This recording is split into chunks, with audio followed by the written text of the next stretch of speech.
Bonsoir à tous. Déjà, remercier Anne Ghisoli et son équipe et la librairie Gallimard de nous recevoir. Un grand merci. Aujourd'hui, le thème est un thème qui touche. C'est un thème où il faut savoir à la fois vaciller et garder la terre ferme. C'est le thème de la frontière, qu'elle soit intérieure ou géographique, la frontière. Alors moi, ma frontière, je crois que j'ai appris la frontière quand j'ai appris à nager. C'était la première fois, un sentiment très bizarre. Il y avait papa qui m'a dit simplement « prends ma main ». Et ça m'a suffi pour passer. Pourtant, j'aimais l'eau, mais je comprenais que quelque chose de bizarre m'arrivait.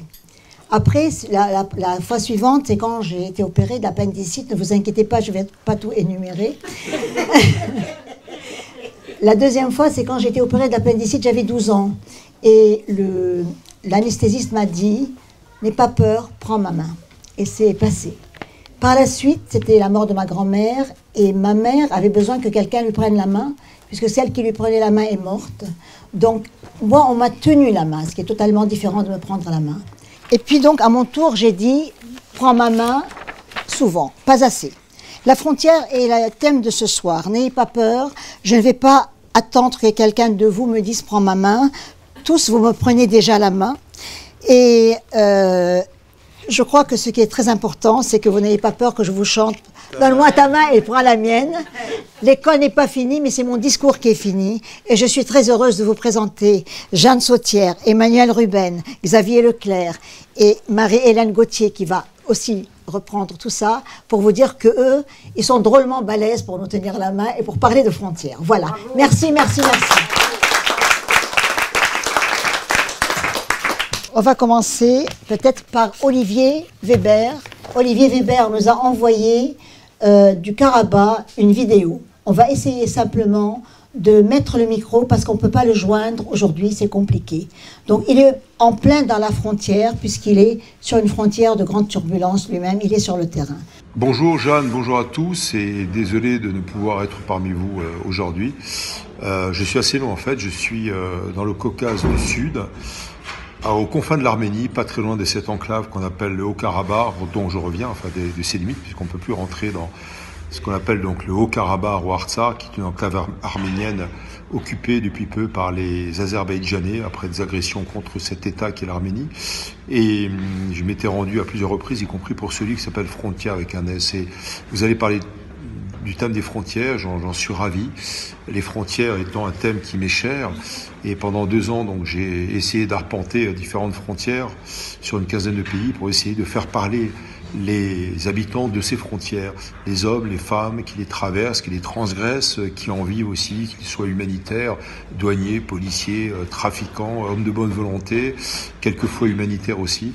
Et une frontière est difficile évidemment à définir en tant que telle, géographiquement, politiquement, mais c'est à la fois un élément qui sépare et un élément qui rapproche, avec quelquefois des règlements tout à fait particuliers pour ce qui concerne donc la zone frontalière. Si vous avez un pays A et un pays B, la zone frontière et sa profondeur stratégique ou géopolitique représente souvent une entité C, donc un troisième élément, avec des règlements, des lois ou l'application de ces lois totalement différentes.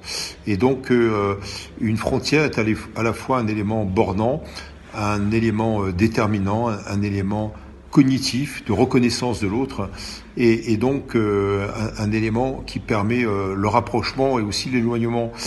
Parce qu'une frontière est très souvent le produit d'un traité de paix, d'un rapport de force, qui permet après de reconnaître l'altérité, donc de reconnaître l'ancien adversaire, ou en tout cas le voisin. Donc elle est bornante en quelque sorte. Et les frontières sont très souvent dans leur tracé inique, donc totalement injuste. En même temps, il est convenu entre les États de manière générale, on l'a vu pour l'Afrique, y compris avec le premier congrès de l'OUA, l'Organisation de l'Union africaine, en 1964, 4 ans après la ligne médiane, on va dire, des indépendances pour les pays affranchis de leur tutelle britannique ou française, ou belge ou espagnole.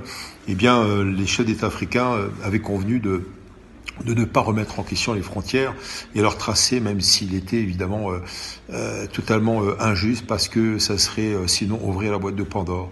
Et la frontière est un élément assez dynamique en même temps, parce que justement avec cette profondeur de champ, cette dynamique des frontières qui fait que les populations peuvent les traverser, peuvent et doivent souvent les transgresser pour des questions de rapprochement, pour des questions de négoces tolérés ou licites ou illicites, eh bien justement donc on a une sorte de composante un peu floue et qui permet justement le passage, qui permet le rapprochement.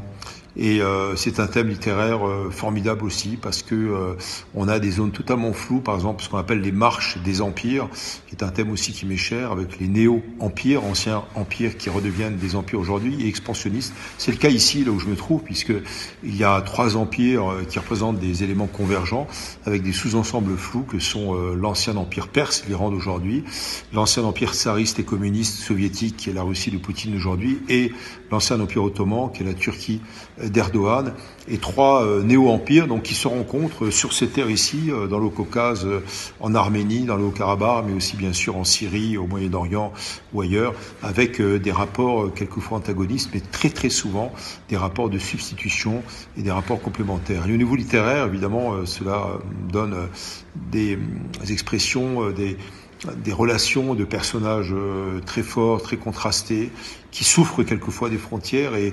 le plus souvent qui s'adaptent à ce tracé, à ces frontières. Voilà, je vous souhaite le meilleur. J'espère qu'on pourra parler tout à l'heure par visioconférence. Mais toute mon amitié, je vous embrasse et merci à tout le monde, à Jeanne, toute son équipe. Merci Anne de nous accueillir. Et je suis avec vous par la pensée et par le cœur. Voilà, ça c'est beau les vieux. C'est très émouvant d'avoir, parce qu'il y a une autre vidéo qui nous avait envoyée avant, et on entend le vent. Et le vent ressemble à tous les vents, qu'on soit en terre de paix ou en terre de guerre. Et ce vent, c'était très émouvant d'entendre Olivier. Et Olivier avait besoin aussi de parler, de revenir comme dans une famille, dans une terre de normalité. Et il était là-bas. Et il m'a aussi dit de vous saluer tous, bien sûr. Il pense à tous. Jeanne, bonsoir. Je vais commencer par vous. Un grand merci d'avoir accepté mon invitation. Déjà, si je dis le mot frontière, qu'est-ce que c'est pour vous? Le mot frontière, pour moi, la première chose que ça m'évoque, c'est une œuvre, c'est celle de Chantal Akerman qui s'appelle Au-delà, je crois. Oui. Et c'est un film qu'elle a réalisé, c'est un film documentaire où on voit effectivement, sa caméra va suivre les clandestins qui vont passer du Mexique vers les États-Unis au moment où le mur a commencé à être construit, ce qui les oblige à passer par le désert et à mourir en masse, puisque c'est un trajet extrêmement dangereux. Et le dernier plan de ce film, c'est pour moi la figure la plus absolue de ce que peut être la frontière. C'est-à-dire qu'on voit une petite colonne, c'est filmé au travers d'une caméra qui peut filmer la nuit, mais dans une espèce de mire qui figure comme la mire d'un fusil. Et on voit les personnages avancer en une espèce de halo. Ils sont blancs, ils sont naïfs, on dirait qu'ils sont découpés par les enfants comme une espèce de petite frise. Et ils passent là. Et cette image est profondément bouleversante parce qu'on se rend compte que la nuit leur a été retirée, c'est-à-dire ils sont visibles, ils ne le savent pas. Oui. Mais ils sont vus, ils sont visibles, donc ils sont en danger. Et c'est une image qui me terrifie aussi, cette espèce de capture des gens, y compris dans le refuge que peut être la nuit au moment où les gens franchissent clandestinement les frontières. Et je me dis vraiment que cette ligne, cette petite ligne là, de petits personnages, ce serait peut-être la vraie frontière, c'est-à-dire celle qui pourrait nous faire figurer ce qu'est l'humain du non-humain. Et que ça, ce serait vraiment une frontière... pour vous, c'est l'écho de la frontière. Oui. Voilà. Emmanuel, parce qu'après je reviendrai vers Jeanne, et la frontière, en quelques mots. Quand on parle de frontière, il y a une phrase qui revient souvent, qu'on utilise souvent, c'est la fameuse phrase de Kafka, que la littérature est un assaut contre la frontière. Et c'est une phrase qu'on utilise souvent, mais replace rarement dans son contexte. Parce qu'en fait, cette phrase, elle a un contexte. Et je vais vous lire le passage de Kafka en question. Parce que déjà, il ne parle pas de la frontière au pluriel, mais au singulier. Parce qu'il dit en allemand « Diese ganze Literatur ist ein Sturm gegen die Grenze ». Toute cette littérature est un assaut contre les frontières et pas contre la frontière. Et le passage en entier, donc c'est toute cette littérature, est un assaut contre les frontières, et si le sionisme n'était intervenu, elle aurait pu aisément aboutir à une nouvelle doctrine secrète, à une cabale. Il lui reste des dispositions pour cela. Il est vrai qu'une telle tâche exige du génie, un génie combien incompréhensible, qui s'enracine à nouveau dans les anciens siècles, ou recrée les anciens siècles, et ne dépense pas toutes ses forces dans ce travail, mais commence seulement à les dépenser. Et en fait, bon, il y a un peu d'humour, hein, comme souvent chez Kafka, parce qu'il parle du sionisme. Et il s'est tenu à l'écart, comme vous le savez, du sionisme. Il a eu cette tentative, il a eu cette tentation. Mais en réalité, bon, en même temps, la vie ne lui en a pas laissé le temps. Il aurait pu partir. Il s'est intéressé au sionisme. Mais finalement, comme il disait, qu'ai-je de commun qu'ai-je de commun avec les Juifs, parce que finalement, qu'ai-je de commun avec moi-même, avec lui-même, il avait du mal à trouver du commun avec sa propre personne. C'était un personnage qui était traversé de frontières. Et en fait, à un autre moment, il parle de la dernière frontière terrestre. Oui. Et il dit, la dernière frontière terrestre, c'est la peau. Et moi, quand je pense à la frontière, je pense à la peau. On ne peut pas sortir de sa peau, en fait. Il y a un film d'Almodovar que j'aime énormément, qui est El Piel que habito, la peau que j'habite. Et on habite cette peau, on est dedans. Moi, j'ai tout fait pour en sortir. Alors, je ne suis pas, comme Olivier Weber, un grand reporter, donc j'ai voyagé, j'ai traversé l'Europe à vélo, ce que j'ai raconté dans... Je raconterai tout à l'heure l'Europe yougoslave dans les oreilles. J'ai vécu dans plusieurs pays, je me suis beaucoup intéressé à la frontière en tant que géographe, parce que je suis géographe de formation. Mais avec le temps, je réalise que la frontière... même dans La Ligne des Glaces aussi, parce que le personnage, le narrateur de La Ligne des Glaces, il recherche une frontière. Et puis, toute la dynamique du livre, c'est qu'en fait, progressivement, il comprend que la frontière, ce n'est pas une frontière externe, c'est une frontière intérieure, c'est une frontière qui traverse les gens. Et Magritte a aussi très bien parlé de ça, de ces frontières qui traversent. Donc, nous sommes tous traversés de multiples frontières. Et la littérature peut nous aider, parfois, à traverser ces frontières du corps, mais par moments aussi, elle peut nous séparer aussi des autres. Et parce que, comme dit Olivier, une frontière, elle sépare et elle unit. Bien sûr, mais c'est la même chose aussi. Notre peau, elle peut nous unir aux autres, elle nous sépare aussi des autres. Et la littérature, elle peut nous aider à embrasser le monde, mais elle peut aussi nous tenir à distance. Xavier, la frontière. Je pense évidemment à toutes sortes de frontières. Bien sûr. Frontières mentales, frontières du réel, l'imagination, frontières de l'humanité, la dignité, le mépris. C'est des frontières qui nous traversent tous. Mais en l'occurrence, j'ai envie de me concentrer sur les frontières dont il est question dans mon livre, notamment les frontières du passé. Oui, Mon père, il s'est déraciné. D'abord, il s'est nourri de racines pour survivre. Ensuite, je vais pas développer. Hein. Mais en substance, ce que j'ai envie de dire, c'est qu'il s'est nourri de racines pour survivre. Ensuite, il s'est déraciné pour que nous, ses enfants, puissions s'enraciner. Et donc, toute sa vie est une histoire de frontières. Et donc, la frontière, pour moi, c'est un enjeu de choix. Et la question de ce que l'on veut comme frontière pour ses enfants aussi. Les frontières, c'est la question de l'héritage. De quelles frontières on hérite? Oui. Des frontières géographiques, mais aussi des frontières mentales. Et j'aborde aussi la question du gourbi, mais du gourbi mental aussi. C'est une frontière qui est tout autant mentale, et j'étais très touché par le livre de Jeanne Sautière aussi pour ça, parce que cette question de la frontière mentale, la frontière du souvenir et de l'imagination sont des thèmes qui nous traversent tous dans nos écrits Bien respectifs. sûr. Je vous sens dans l'anticipation. Non, pas du tout. J'écoute avec grand plaisir parce que vous abondez dans ce que je vais vous poser comme question tout à l'heure. Oui, je sentais que je commence toujours par le dessert. Hein, non, vous avez raison, vous avez raison. De toute façon, Jeanne Sautière, je crois que c'est un donneur universel avec ses corps flottants. C'est immense. Ce petit livre de format est absolument une leçon magistrale de littérature. Je le dirai à tous ceux qui veulent l'entendre. Alors, je reviens vers vous, Jeanne.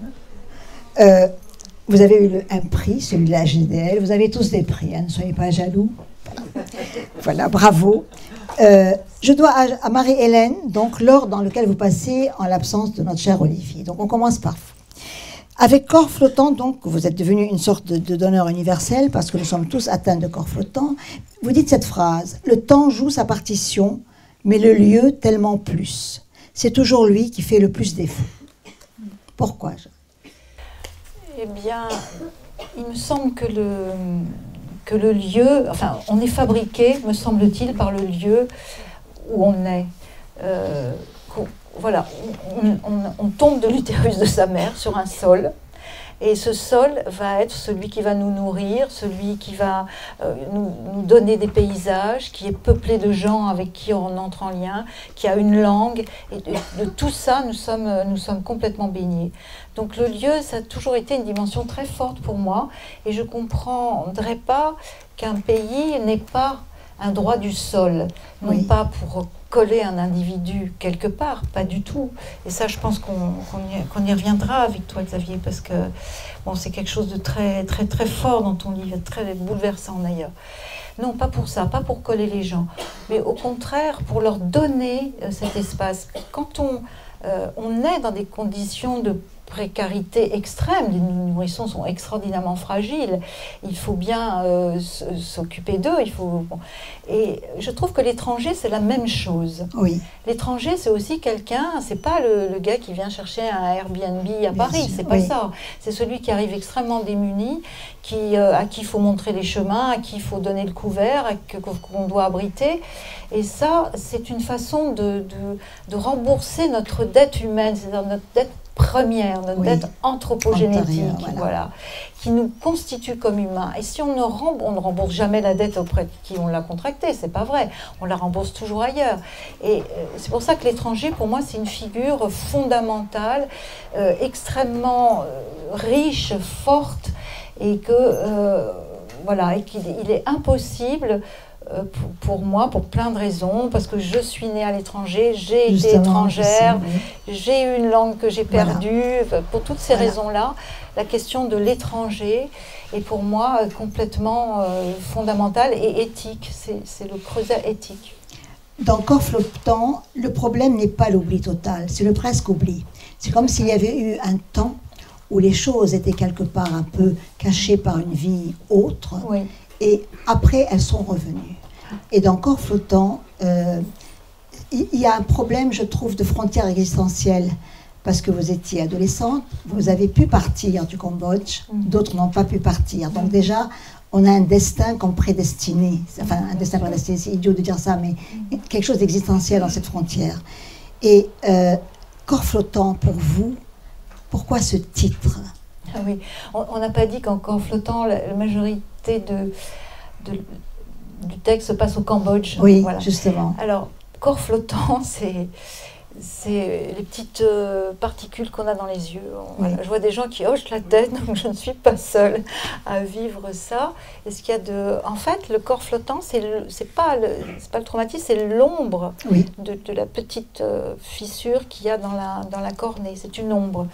Et je trouvais bien pour moi, c'était ça ce que je cherchais, ce que je suis allée chercher dans ce livre. C'était la trace des corps flottants sous toutes les formes dans lesquelles ils se présentent, c'est-à-dire ce que vous venez de décrire, Jeanne, c'est-à-dire des souvenirs qui sont estompés, mobiles, parce que le corps flottant, quand vous essayez de le fixer, forcément, il s'en va, il suit votre regard, et il est tout le temps là et évanescent, il est toujours dans les deux rapports.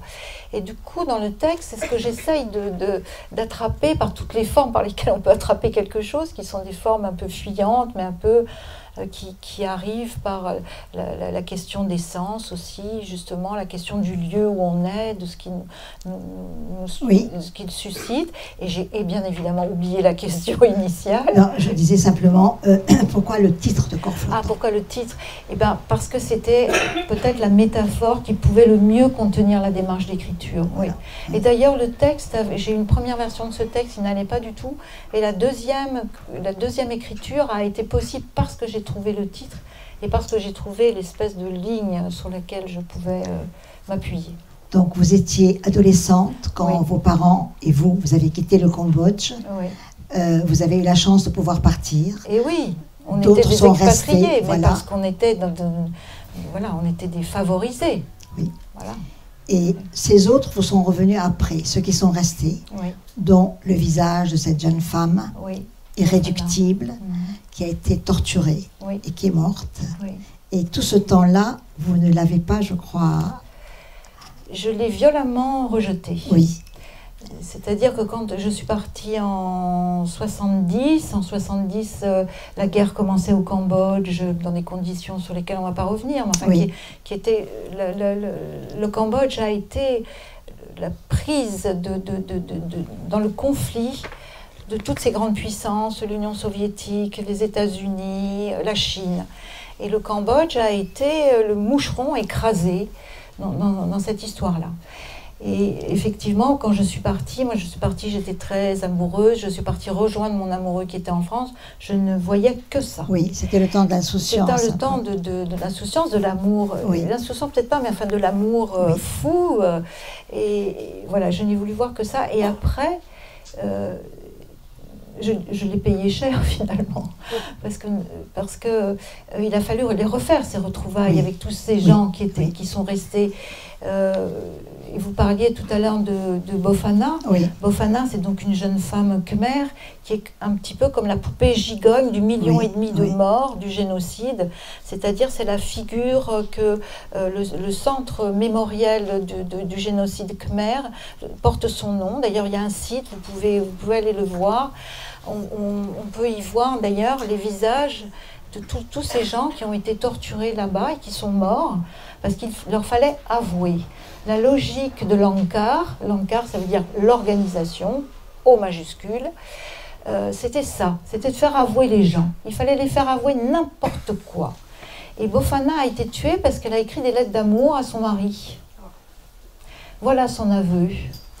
Et elle concentre, je pense, toute la tragédie khmer parce que elle-même violée par tous les antagonistes, tous les protagonistes de cette guerre, tuée pour des raisons complètement invraisemblables. Enfin bon.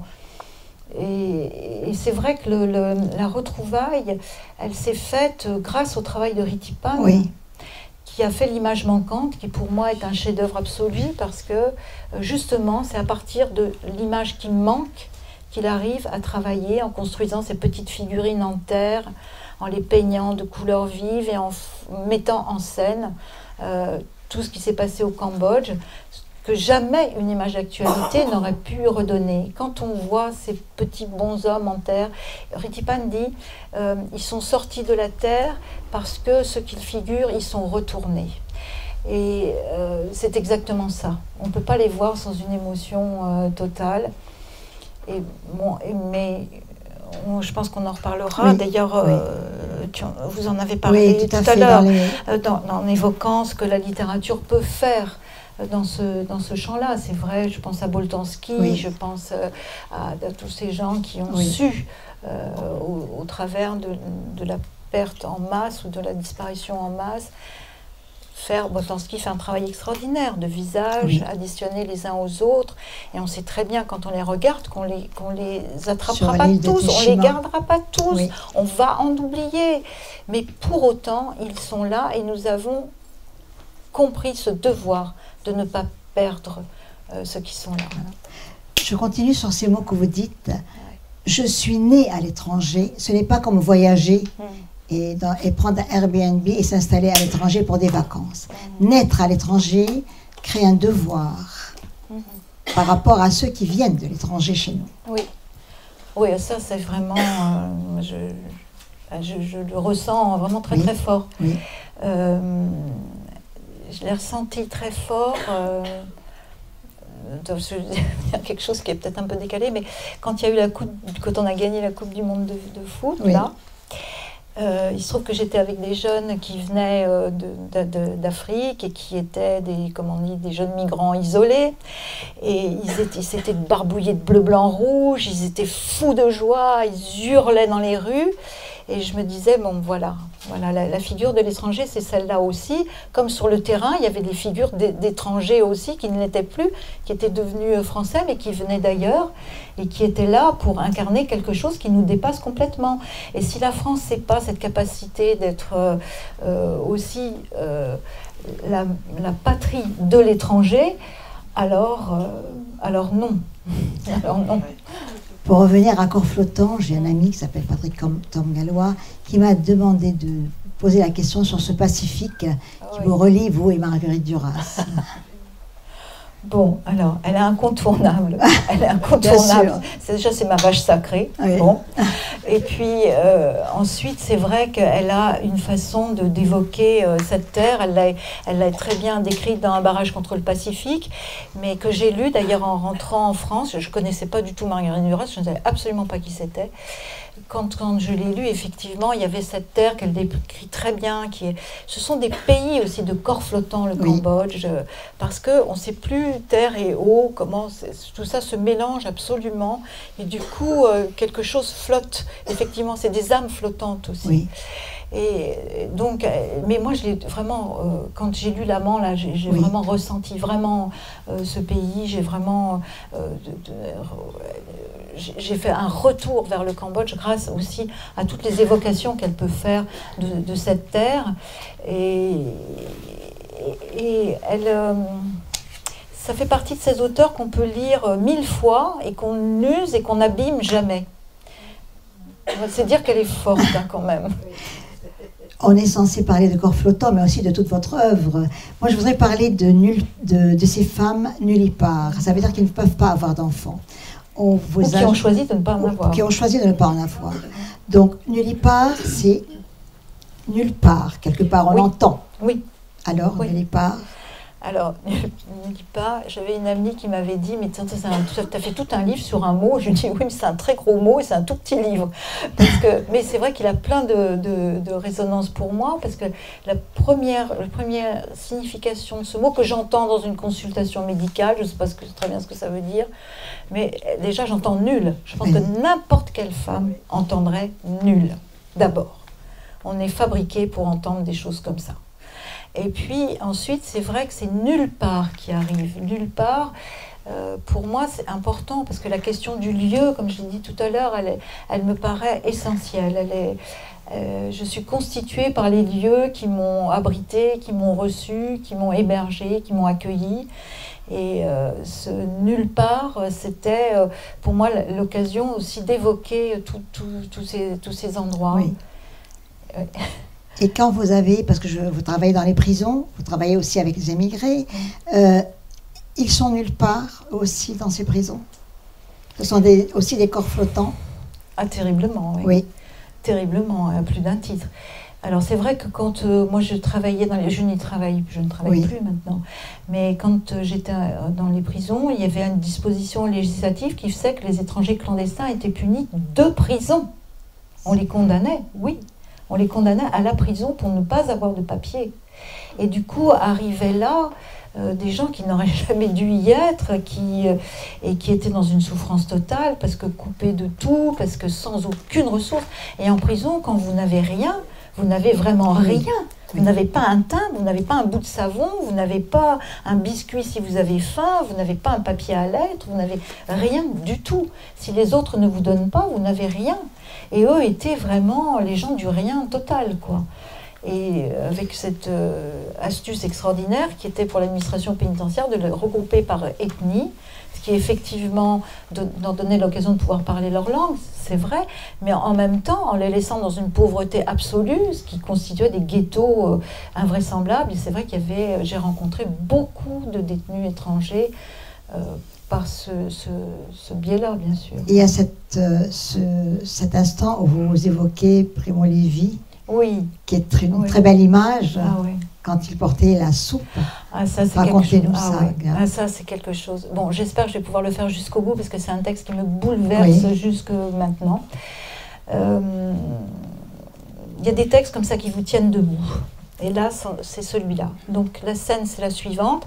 Ils sont dans le lager, Primo Levi et Jean, qui a ses camarades d'un portefeuille comme lui, et ils portent la soupe. Et ils sont mecs comme des bouts de bois, et ils traversent toute la cour avec leur charge qui est très lourde. Et tout d'un coup, pour Primo Levi, il faut absolument qu'il explique à Jean ce qu'est Dante. Oui. Voilà. Il faut absolument qu'il retrouve les poésies de Dante, et il fait un effort extraordinaire. Les mots reviennent, il est obligé de revenir en arrière, c'est difficile de se souvenir, il se souvient, et il veut absolument lui raconter le Moyen-Âge, cette période extraordinaire de l'histoire, et ils avancent comme ça avec leur corvée de soupe, et tout d'un coup, il m'a semblé lumineux que effectivement, il faut, même là, que la culture, l'évocation de la culture, qui n'est pas une réparation, oui. Ça, je ne vais pas en faire une quelconque réparation. Oui. La littérature, elle est aussi une impuissance totale. Hein. Kafka va bien en savoir quelque chose. Mais il faut qu'elle soit là. Il faut qu'il y ait quelque chose de cet ordre-là. Mais il faut aussi le transmettre, le faire passer. Confier à quelqu'un les vers de Dante, même dans un moment ultime comme celui-là. Vous êtes très sensible, vous écrivez « Il faut avoir l'énergie de rester relié à l'humanité par ce qui peut mieux la contenir, quelques vers, et le fait même de les transmettre. Ceci ne tient qu'à vous, que ce soit maintenant pour toujours. Alors oui, nous sommes des vaincus, mais des vaincus lumineux. » Et vous ajoutez, puisque nous ne sommes tenus à aucune obéissance qui ne soit celle qui constitue la vie, nous savons comment contredire ce qui offense cette vie. Nous savons parce que nous avons pris et reçu, alors faisons. Avant de passer la parole à Emmanuel et à Xavier, je voudrais simplement dire que vous avez dédié ce livre à Joseph Pontus. Oui. Joseph est décédé le 24 février. Je voudrais simplement, parce que Joseph Pontus, l'inoubliable, je voudrais qu'on applaudisse le mot de Pontus, le nom Pontus. C'est un mot à applaudir, parce que c'est un mot immense, Pontus. Merci, Jeanne. Merci. Voilà. Donc, Emmanuel, vous êtes géographe. Vous avez quitté, je dirais, la géographie en tant qu'enseignant pour devenir... vous avez fait un acte frontalier. Vous êtes devenu frontalier. Alors, vous avez frôlé toutes les frontières. Merci. Voilà. Dans celle du Goncourt dernièrement, tous vos livres parlent de frontières. Vous avez, comme je l'ai lu, une identité entre les lignes. Comment se dessine une frontière, Emmanuel? Comment se dessine une frontière? C'est une vaste question, parce que comment se dessine une frontière pour qui? Comment se dessine une frontière pour un étranger, pour un autochtone, pour un géographe, c'est dans un article que j'avais écrit pour une revue qui s'appelle Hippocampe, j'avais exploré trois que j'ai appelé un peu trois paraboles de la frontière.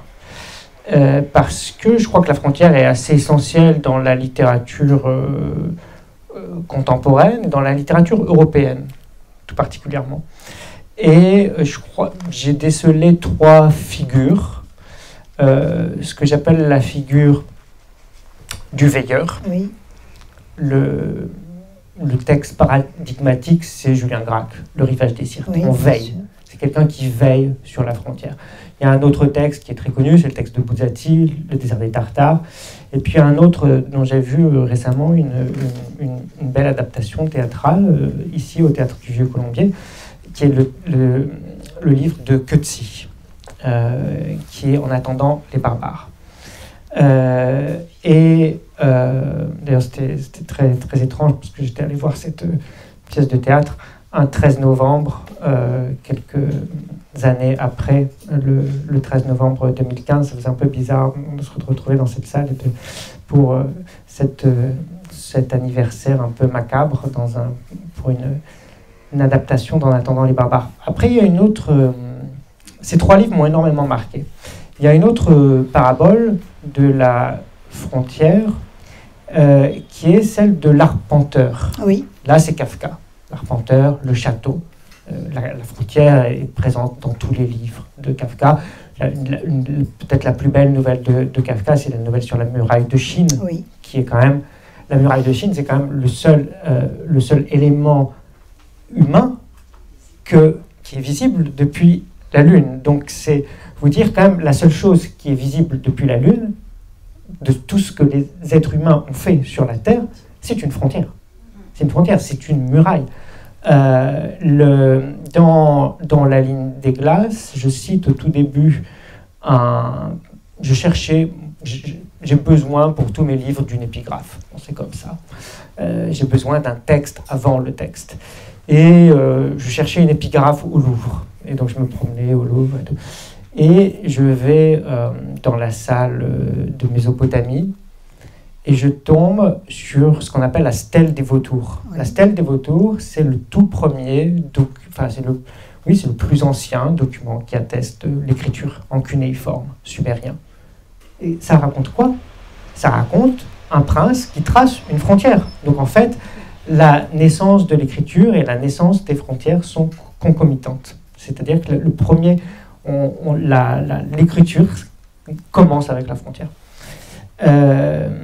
Donc la parabole de l'arpenteur, on la trouve chez Kafka, on la trouve chez un auteur qui m'est cher et qui a beaucoup parlé des frontières, et des frontières qui sont aussi à l'intérieur de nous, qui est Magritte, puisqu'il a dit plusieurs fois que ce grand livre, qui est Danube, était un livre sur la frontière, puisque le Danube traçait la frontière de l'Empire romain, et donc lui, il a eu ce besoin de descendre le Danube pour justement, d'une certaine manière, arpenter ce qui était la frontière de l'Empire autrefois de l'Empire romain, et qui a servi aussi de frontière à l'Europe, puisqu'au moment où Magritte fait ce voyage, on est dans les années 80, et il y a encore deux Europes.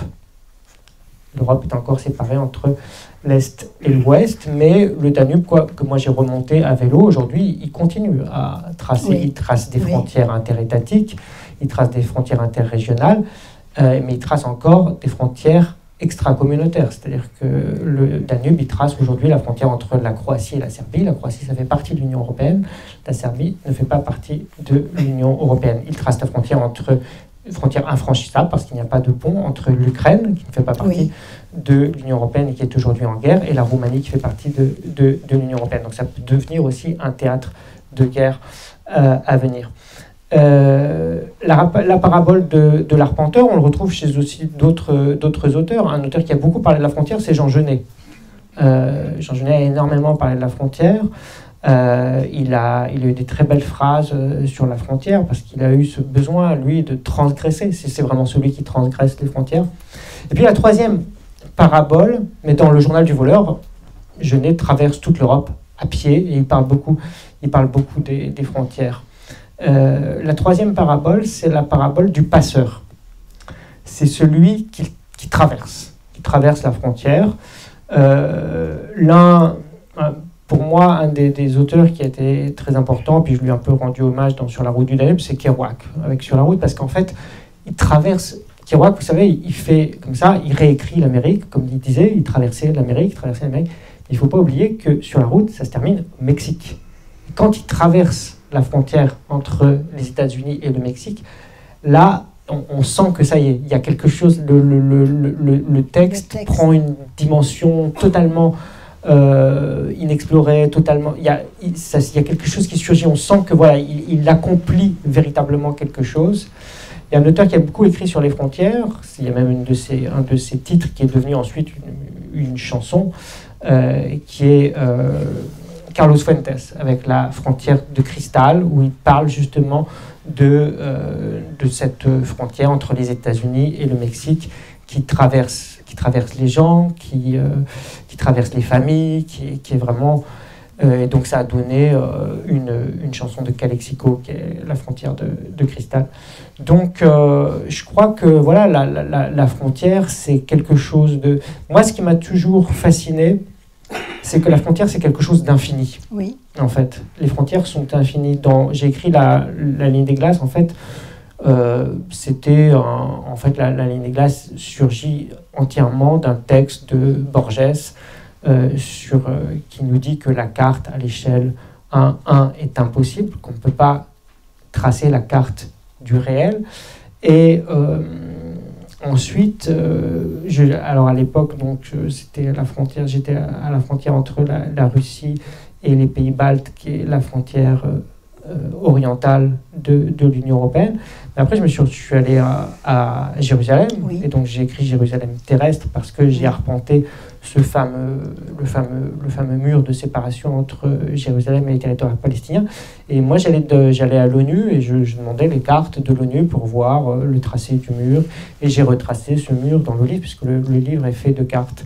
Et en fait, ce qui me fascinait, c'était le fait que ce mur, il devenait infini. C'est-à-dire qu'il était parti au départ pour faire 300 km, et en fait, il faisait 600, 700, 800 km. Et toujours aujourd'hui, il n'est toujours pas achevé, parce que je crois qu'il est impossible de boucler une frontière. De croire qu'en fait, une frontière peut être finie à un moment donné, et qu'elle peut être aussi infranchissable, c'est un délire, c'est un pur délire, parce que en fait, cette frontière qui avait été conçue pour être infranchissable, elle est franchie sans arrêt, notamment par des femmes de ménage qui, toutes les nuits, et ça a été documenté, il y a eu des films documentaires là-dessus, qui toutes les nuits traversent cette frontière avec des patrouilles qui font comme si elles ne les voyaient pas, parce qu'elles ne sont pas les signiennes, mais elles vont travailler dans des familles israéliennes, et ensuite elles retournent dans les territoires palestiniens, et tout le monde les laisse plus ou moins passer, alors que c'est interdit, mais elles franchissent illégalement, c'est-à-dire qu'elles traversent le mur de séparation en montant des échelles, et elles redescendent de l'autre côté en passant dans des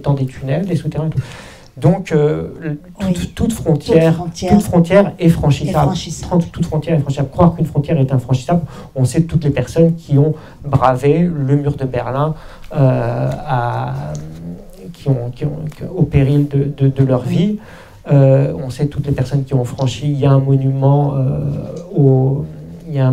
à la frontière de l'Europe, quand on passe l'endroit sur le Danube, à la confluence du Danube et de la Morava, où se trouvait le tracé du rideau de fer. Là, il y a un monument qui commémore ça. Donc voilà, je crois que c'est... Et moi, ce n'est qu'en devenant écrivain, en fait, que je suis arrivé à saisir, en fait, l'infini de la frontière. Parce que tant que j'étais géographe, en réalité, mon discours ne me convenait pas. Oui. C'était un discours qui était très normatif, en fait, sur les frontières. Et je crois que l'écrivain, lui, il peut dire l'infini de la frontière. Il peut dire toutes les péripéties, toutes les infinies péripéties qui vont se passer à une frontière. Alors, vous avez, avec le livre Sabre et le livre Les Méditerranéennes, vous êtes parti, je dirais, vers, c'est pas vraiment une frontière, si, c'est les frontières identitaires. Vous rejoignez un peu les corps flottants, parce que ce sont quand même vos ancêtres, les ancêtres du côté paternel et maternel. Je vais parler des Méditerranéennes. Les Méditerranéennes, c'est cette Algérie qui coule dans les veines les traditions et le silence des femmes, surtout, qui, elles, parlaient, mais dans la famille, on ne parlait pas. Donc, vous avez pris la boussole, je dirais, familiale, et vous êtes parti en Algérie à la recherche de l'histoire. Vous êtes le premier enfant de la famille qui est reparti sur les terres d'origine, en quelque sorte, et vers les sépultures aussi, parce que vous avez des personnes qui sont enterrées là-bas. Et vous rejoignez Jeanne, quelque part, et vous rejoignez énormément Xavier aussi. Alors, parlez-nous des Méditerranéennes. Non, mais c'était un livre que je devais écrire de toute manière depuis longtemps. Je savais qu'un jour il fallait que j'écrive ce livre. Je ne savais pas quelle forme il prendrait, mais c'est marrant parce que justement, Jeanne a parlé du Cambodge, et il s'avère que ma compagne est à moitié cambodgienne. Oui. Donc moi, je suis à moitié, par ma famille, je suis à moitié algérien. Enfin, on vient d'Algérie, et ma compagne est à moitié cambodgienne. Donc on a tous les deux. Alors c'est pas moi qui ai quitté l'Algérie, c'est ma mère. Ma mère a quitté l'Algérie. Bon, elle était toute jeune, elle avait 4 ans, mais ses sœurs étaient plus âgées. Elle était la petite dernière, comme je l'appelle j'appelle le personnage qui est inspiré d'elle dans le livre. Mais sa sœur aînée était déjà mariée, elle était enceinte quand elle a quitté l'Algérie. Ça, je le raconte parce que ça a été une épreuve de justement, puisqu'on lui disait qu'elle ne devait pas prendre l'avion, tout ça. Donc, elle a accouché juste en rentrant en France. Pourquoi ce besoin? Mais je me rendais compte que en fait, que je ne pouvais pas vivre avec quelqu'un. Bon, c'est parce que ça fait 11 ans maintenant qu'on est ensemble, et j'ai compris que je ne pouvais pas vivre avec quelqu'un qui n'avait pas le même genre d'histoire, en fait. Et en fait, ce qu'on partage, c'est ça, c'est le fait que elle, son père, qui a fui les Khmers rouges, moi, ma mère, qui a fui, qui a été obligée de quitter son pays. On partage quelque chose. Donc il y a un fond d'exil. Il y a un fond, voilà, il y a un fond d'exil. Et je pense qu'on se retrouve là-dedans. Ça a forgé en fait notre sensibilité. On s'est rendu compte qu'on n'était jamais attaché à des lieux. Ça fait qu'en fait on n'est jamais attaché à des lieux parce qu'on vient de nulle part, d'une certaine manière. Il n'y a pas moi j'ai aucun attachement au lieu où j'ai grandi, parce qu'en fait je vivais entouré de personnes qui parlaient sans cesse d'un lieu, sans en parler en fait, parce que c'était très compliqué, évoquer l'Algérie. Alors l'Algérie, elle était toujours présente, c'était l'absente de tous les banquets, pour paraphraser un peu Mallarmé. Et elle était jamais là dans les...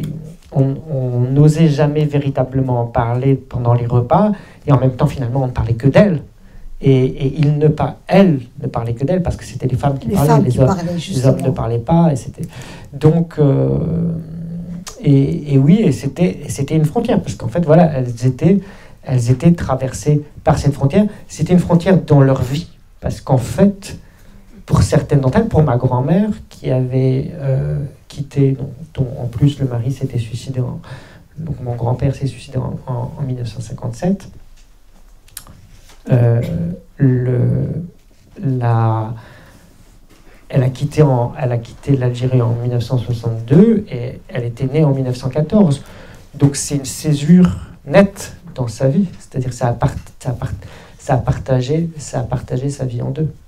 Vous avez une écriture, comment dirais-je, magnifiquement poétique et en même temps foisonnante. On dirait que vous courez, comme quand vous faites de la bicyclette pour passer partout.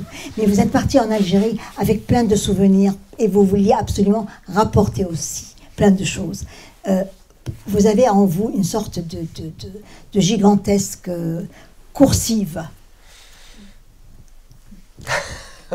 Je fais du vélo. Donc. Oui, je sais.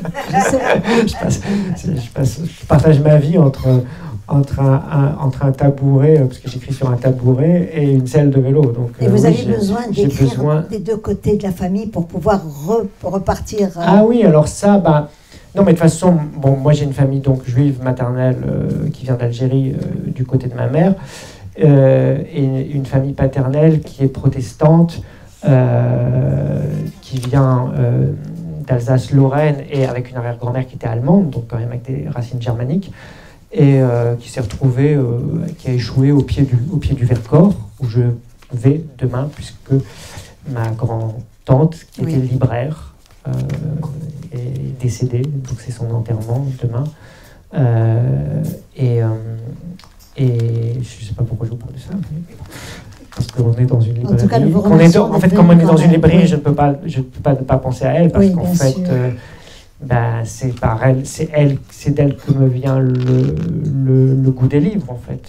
J'ai grandi dans sa librairie. Moi, je me sens bien. Quand je suis dans une librairie, je me sens bien, tout le temps. Je ne peux vivre entouré que de livres.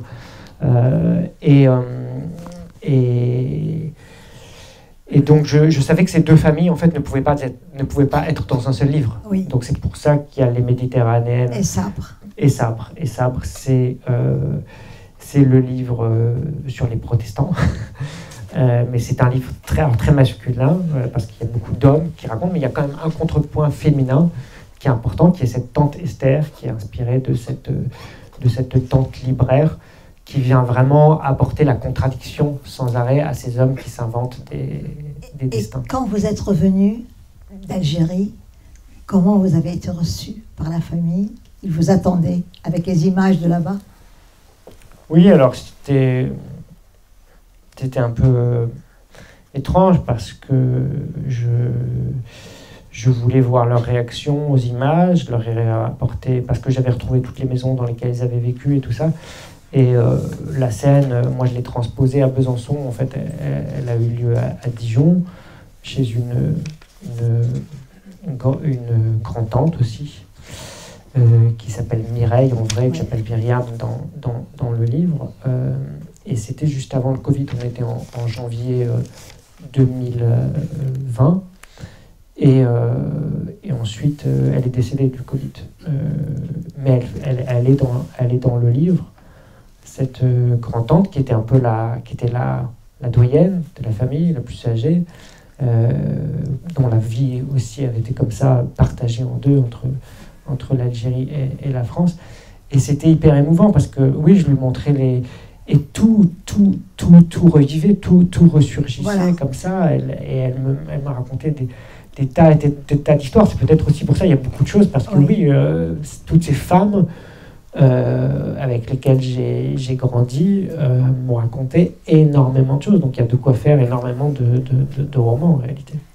Merci. Donc on va passer à Xavier, qui lui, c'est un peu différent. Xavier Leclerc, je vous laisse simplement vous présenter déjà. Donc vous êtes algérien, vous êtes kabyle. Vous avez... Je voulais vous présenter, c'est moi qui est en train de parler. Allez-y. Allez-y. Allez-y. Parce que je voudrais arriver au moment du changement de nom. Voilà. Parce que vous, il a fallu vraiment vous déposséder de tout pour vous reposséder vous-même. Oui, c'est très bien dit. Oui, mon histoire et plus largement l'histoire de ma famille, c'est l'histoire de la spoliation. Oui. Moi, j'ai traversé toute la France pour faire la promotion du livre. Et à chaque fois, je pensais qu'on parlait de colonisation, mais en réalité, on parlait que d'une seule chose, c'était de considération. Ou du manque de considération. Et effectivement, spoliation des terres pour les indigènes, qui étaient mes ancêtres, spoliation des titres, spoliation... de tout en réalité, jusqu'au droit par le code forestier de collecter du bois pour se chauffer. Mais c'est effectivement jusqu'à la spoliation de mon nom, puisque sans ce nom, sans ce changement de nom, il est impossible de travailler. De travailler, oui. Donc oui, on peut faire vraiment un lien de spoliation. La frontière, c'est aussi ça. C'est aussi ce terrain vague dans lequel on vous pousse. C'est pas forcément le pays choisi, qu'il soit un pays patronymique ou un pays géographique. Alors l'histoire de ce livre, c'est étrange. En racontant votre histoire, vous racontez aussi l'histoire de votre père. Votre père était analphabète. C'est en écrivant que vous lui rendez hommage. C'est par l'écriture. Donc votre père est un homme sans titre, qui était venu en France, et il a passé son temps avec un titre de voyage, qui était de traverser dans les trains, enfin dans les métros, et le badge de l'usine où il travaillait. Oui, mon père, c'est l'archétype de ces hommes sans titre, c'est-à-dire que le titre en latin, c'est l'inscription. Et il fait partie de ces hommes, une lignée d'hommes inscrits dans une lignée inscrite, pardon, on est comme féminin, inscrite dans de très longues listes, à tel point qu'ils finissent par disparaître. Alors, ce sont les lignes des tranchées, pour mon arrière-grand-père mort en 1917 à Besonvaux, mais c'est aussi les lignes des usines. Et donc, on les inscrit pour mieux les désinscrire de l'histoire. C'est Camus qui disait il y a ceux qui font l'histoire et ceux qui la subissent. Et donc, mon père, c'est l'archétype de ceux qui subissent l'histoire, vraiment. Et j'ai hérité de cette dépossession. Je le dis dans le livre, je suis né aussi de ce ventre-là, de ce ventre d'affamé qu'est mon père. Camus joue un grand rôle dans votre livre. Oui, dans ma vie. Dans votre vie. Dans notre vie. Oui. Oui, Camus, 25 ans, 1939, il prend le bus, il se rend à Alger, il vient d'Alger, il se rend en Kabylie, il y passe 10 jours, il écrira une série d'articles intitulés Misère de la Kabylie.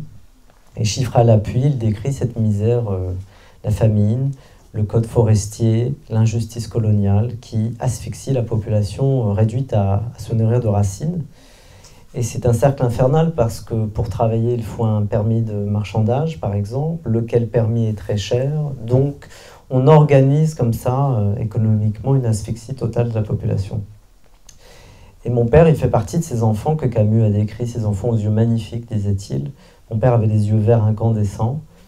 Et il faisait partie de ces enfants qu'il décrit comme ces enfants qui se battent contre des chiens errants pour des restes. Et donc il a fallu que je revienne à ces hommes dont mon père est l'archétype, qui sont aussi des hommes sans histoire, puisqu'ils ont appris à raser les murs toute leur vie. Oui, des invisibles. Des invisibles, des vies minuscules, vous les appelez comme vous voulez. Et c'est aussi des hommes qui ont une noblesse de caractère, parce qu'ils ne se sont jamais plaints, mais ce sont des hommes sans armoirie, sans titre professionnel. Je pensais à ça, je me disais, mais en fait, on disait de lui qu'il était un ouvrier non qualifié. C'est-à-dire qu'on ne pouvait même pas lui laisser le luxe d'être un ouvrier tout court. Il fallait vraiment l'écraser jusqu'au bout, symboliquement. Sur son badge, comme vous dites, sa carte d'ouvrier, que j'ai gardé, oui. Il y a juste le prénom Mohand. C'est un prénom composé. Oui. Mohand Saïd. Et on a juste mis Mohand. J'y vois là toute son histoire. On l'a morcelé. On l'a coupé en deux. Si vous appelez Jean-Marie, on met Jean-Marie. On ne met pas juste Jean. Et cette absence de considération qu'il a suivi toute sa vie, je trouve, raconte vraiment l'enjeu qu'est le nôtre à travers ce livre. Parce que ce livre, c'est pas l'histoire de l'Algérie, c'est l'histoire de la France. C'est l'histoire de nos étrangetés mutuelles. Oui, c'est l'histoire de ces absences de considération qui reviennent nous hanter. Du reste, on parle du 13 novembre. Il y a vraiment un enjeu de considération collective. Vous dites aussi avec beaucoup d'humour que votre père a eu un cancer du côlon. Oui, il est vraiment mort du cancer du côlon. Je lui dis dans une lettre qu'il ne manquait pas d'humour. Oui, je trouve que c'est terriblement, c'est terrible. Je voulais aussi vous dire, vous écrivez ce livre avec un ton juste. Vous avez une écriture, comme dira Marie-Hélène, serrée. Mais en même temps, combien le cœur doit battre la chamade pour pouvoir écrire toutes ces images qui vous viennent. Et en même temps, vous avez une reconnaissance envers la France, l'école, les religieuses, tout ce qui vous a permis d'être qui vous êtes aujourd'hui. Et en même temps, il y a toutes ces images de raser les murs, du père, du pain qui manquait. Comment vous avez fait cohabiter tout ça? L'apaisement, c'est pas une destination, c'est un voyage. Et on me dit souvent, mais comment vous faites pour être apaisé? Mais j'ai pas fini de chercher à être apaisé en réalité. Ça veut bien dire qu'il doit rester des restes d'autre chose que de l'apaisement. Dans mon cas, c'est une obligation morale.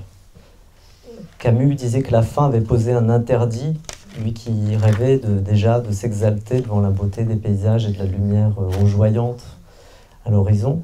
Pour moi, la dignité de mon père, le fait qu'il ne se plaignait pas, a posé un interdit chez moi, un interdit qui est celui de l'interdit du ressentiment.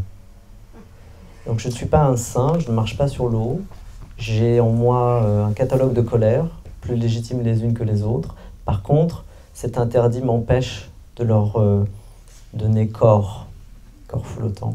J'essaie plutôt de me concentrer sur ce qui va nous rapprocher, parce que j'ai un grand sens aussi des responsabilités. Vous savez, responsabilité, c'est responsere en latin, oui. Répondre d'eux. J'ai très très peur, je suis très vigilant. Nous vivons une époque tout aussi serrée que mon écriture, qui laisse très très peu de marge pour l'excès. Et il y a des effets extraordinairement violents quand on tient... Dans mon cas, par exemple, il serait très facile de faire de la démagogie. Oui. Il serait très facile de me victimiser, par exemple. C'est très à la mode, la victimisation. Et j'ai fait un choix complètement fou, qui est de refuser d'être une victime et d'être plutôt dans la gratitude, de me concentrer sur ce qui nous rapproche. Exactement. Plutôt que ce qui nous éloigne et ce qui nous sépare. Et donc, j'ai creusé en moi pour trouver le véhicule de cette gratitude. Et j'ai eu immédiatement une immense tendresse pour mes profs, pour le tissu associatif. J'ai vécu en banlieue de Caen. Et j'ai été bouleversée en réalité par les hussards de la République, par les assistantes sociales. Je parle de tous ces gens-là, oui. En fait, qui eux aussi sont une sorte de... Et vous leur redonnez un titre qui oui, vaut, voilà, identité. Exactement, voilà. C'est un thème universel. Exactement. Eux aussi souffrent de cette réverbération de l'ingratitude, de la sanction dévalorisante collective à leur égard, que ce soit les profs, que ce soit les assistantes sociales, que ce soit toute une série d'individus qui se consacrent corps et âme au bien-être collectif. Il a fallu attendre le Covid pour parler des métiers essentiels. Et avant, ils n'étaient pas essentiels. Et donc, c'est cette injustice-là qu'il faut essayer de réparer. Mais je ne suis pas dans la vengeance. Non, pas du tout. Mais en même temps, vous êtes aussi dans une certaine... Vous vous retenez. Vous dites que Xavier Leclerc, quand il est au travail, n'a pas le droit de se plaindre. Il s'appelle Xavier Leclerc. S'il avait gardé son nom d'origine, il aurait peut-être pu avoir mal de temps en temps. Et je trouve dans cette pudeur excessive terrible, parce que avez-vous vraiment refait votre vie? Vous avez posé une sur l'autre, je crois. Pardonnez-moi. C'est très émouvant, vraiment. C'est pour ça qu'on a écrit des livres, c'est pour ne pas avoir à s'exprimer en public.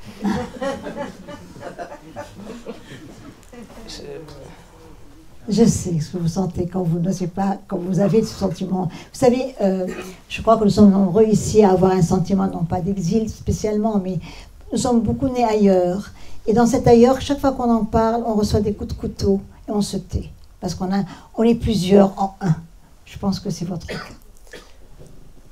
Oui.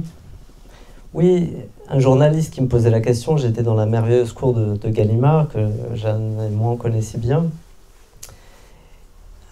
Et il me dit, c'est pas mon premier livre. Il me dit, mais ça vous fait quoi d'être ici, chez Gallimard C'est subtil, hein, ce que ça dit. J'avais envie de lui dire, autrefois je lavais le parterre, et puis Antoine m'a croisé, il est sympa, il m'a donné une chance. C'est pas tout à fait ce qui s'est passé. Et il m'a dit, ensuite, il a enchaîné sur une autre question, il m'a dit, mais comment vous avez réussi à être publié? Il y avait une sorte de... C'est troublant quand même, cette série de questions. Et donc on n'en sort pas de cette injonction-là, oui, de ce retourne à ta place. Et je lui ai répondu de manière un peu lunaire, comme j'ai tendance à le faire parfois. Je me fais plaisir avec les journalistes maintenant. J'ai compris qu'en fait, il fallait juste s'éclater. Et pour moi, c'était déjà ça de prix. Et donc, je lui ai dit, rien que pour vivre ça, il faut écrire des livres et les promouvoir, rien que pour ça. Je lui ai répondu, mais vous savez, je ne suis pas seul. Vous ne les voyez pas, mais je suis toujours entouré. Quand j'écris, je suis entouré. Quand je viens vous parler, je suis entouré. J'écris jamais, en fait, je retranscris. Je retranscris ces voix, je retranscris... Et voilà. Ce sont vos corps flottants. Ce sont mes corps flottants, absolument. Oui. Vous savez, je le dis dans le livre, si mon père n'avait pas traversé la Méditerranée, à mon tour, je me serais retrouvé à flotter en Méditerranée. Oui, bien sûr. Et à échouer sur les côtes. Donc je suis très conscient de la chance que j'ai aussi, mais ça, c'était le prix de son sacrifice. Mais Vraiment, c'est pas une pirouette quand je parle d'amour de la France. Je paye très cher hein, ce discours que je tiens. Oui. C'est pas du tout à la mode de parler d'amour de la France. Mais je suis presque contrarié d'avoir à le dire partout où je vais, parce que malheureusement, je suis presque obligé de me justifier et de dire aux gens, mais ne laissez pas l'amour de la France aux fachos, parce que vous ne savez pas ce qui se joue là. C'est très très grave ce qui se joue. C'est-à-dire que si vous, personne ouverte d'esprit, éduquée, qui lisez, qui aimez l'art, qui aimez la beauté, etc., vous ne parlez pas d'amour de la France, qui va le faire? Et nous avons laissé ça à une sorte de bande de guignols politiques de tout extrême, et qui s'arrogent, c'est une sorte qui se sont accaparés, voilà, ce patrimoine français. Alors qu'ils en sont l'antithèse, parce que être français, pour moi, c'est d'abord une envie, c'est d'abord un désir flamboyant, et il faut vraiment être né étranger comme je le suis, comme je l'ai été, pour comprendre la chance et le privilège d'avoir choisi d'être français. Et c'est en allant vivre en Angleterre au même âge que mon père quand il arrive en France, donc j'ai émigré à mon tour, que j'ai appris que j'étais français. Il a fallu qu'on me fasse des blagues anti-français qui venaient de collègues anglais pour comprendre que j'étais français. C'est quand même fou. Mais votre père, quelque part aussi, s'est battu pour que vous soyez ce Français de la République, avec tout ce qu'il y a dans la République. Il est mort pour ça. Oui, il a tout donné. Voilà. Alors, vous savez, mon père, il a tout donné. C'est vraiment l'archétype de l'immigré algérien qui arrive, qui rase les murs. Il ne faut pas faire de bruit, il ne faut pas appeler la police. Faut pas... Je pouvais faire absolument ce que je voulais, à condition de ne pas emmener les autorités, la police ou de problèmes quels qu'ils soient. Sinon, je pouvais faire absolument ce que je voulais. J'avais carte blanche, une enfance carte blanche. Et donc, c'était assez formidable pour le gamin que j'étais, parce que j'étais très poli, très courtois. Et donc, j'ai passé mon temps à cavaler enfant, c'est une longue histoire. Le temps nous oblige, hélas. Mais après, je dois vous livrer encore à Marie-Hélène, et on va aller vite. Je me permets simplement de lire les derniers mots que vous écrivez pour votre père. J'espère que tu reposes en paix. Je ne t'ai pas dit au revoir. Ou plutôt si, ce soir lointain, tu te souviens, il y a maintenant 20 ans, où tu avais pressenti l'orage, bien malgré toi. Je suis assis sur les quais de Seine, à griffonner mes dernières lignes. Le printemps est revenu, le fleuve est scintillant. Pas un nuage dans l'horizon si bleu qui nous relie toi et moi, et que j'accepte comme un don du ciel. Xavier, et vous signez Xavier. C'est très émouvant. L'homme sans titre a retrouvé son titre grâce à vous, Xavier.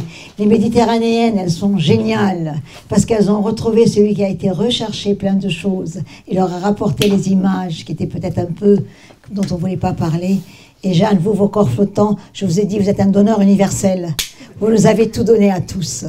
Merci, merci, merci à vous trois. Merci infiniment. Vraiment. Et je vous livre maintenant corps et âme à Marie-Hélène Gauthier. Marie-Hélène. Elle m'a fait une drôle de proposition, Jeanne. Marie-Hélène est philosophe, donc elle va parler différemment et mieux certainement que moi. Oh non, non. Mais je vais, si c'est possible, je vais prendre les choses à l'envers. C'est-à-dire, je vais commencer par vous, parce que vous avez employé des expressions qui m'en ont rappelé d'autres qui sont dans votre livre. Quand vous parlez de la carte d'ouvrier de votre père, vous dites pas vie minuscule, mais vie mineure.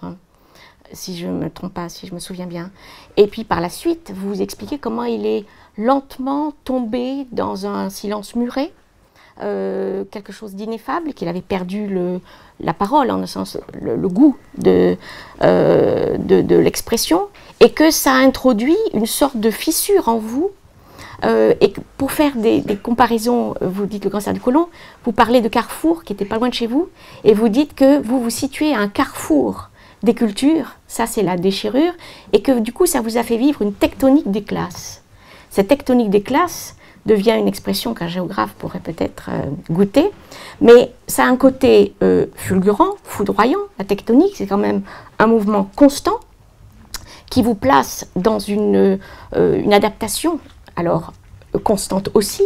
Vous dites la spoliation, mais vous avez dû renverser tout le système pour faire en sorte que la tectonique puisse peut-être trouver un peu de permanence dans quelque chose qui vous aurait sinon lancé dans une perte. et que vous avez, vous, converti en gain de votre identité et en gain aussi de tout le fruit de ce que votre père vous a permis d'avoir. Vous parlez de la France, mais c'est aussi, vous parlez du petit, c'est vous qui parlez du livre Bleu Lavande de Giono.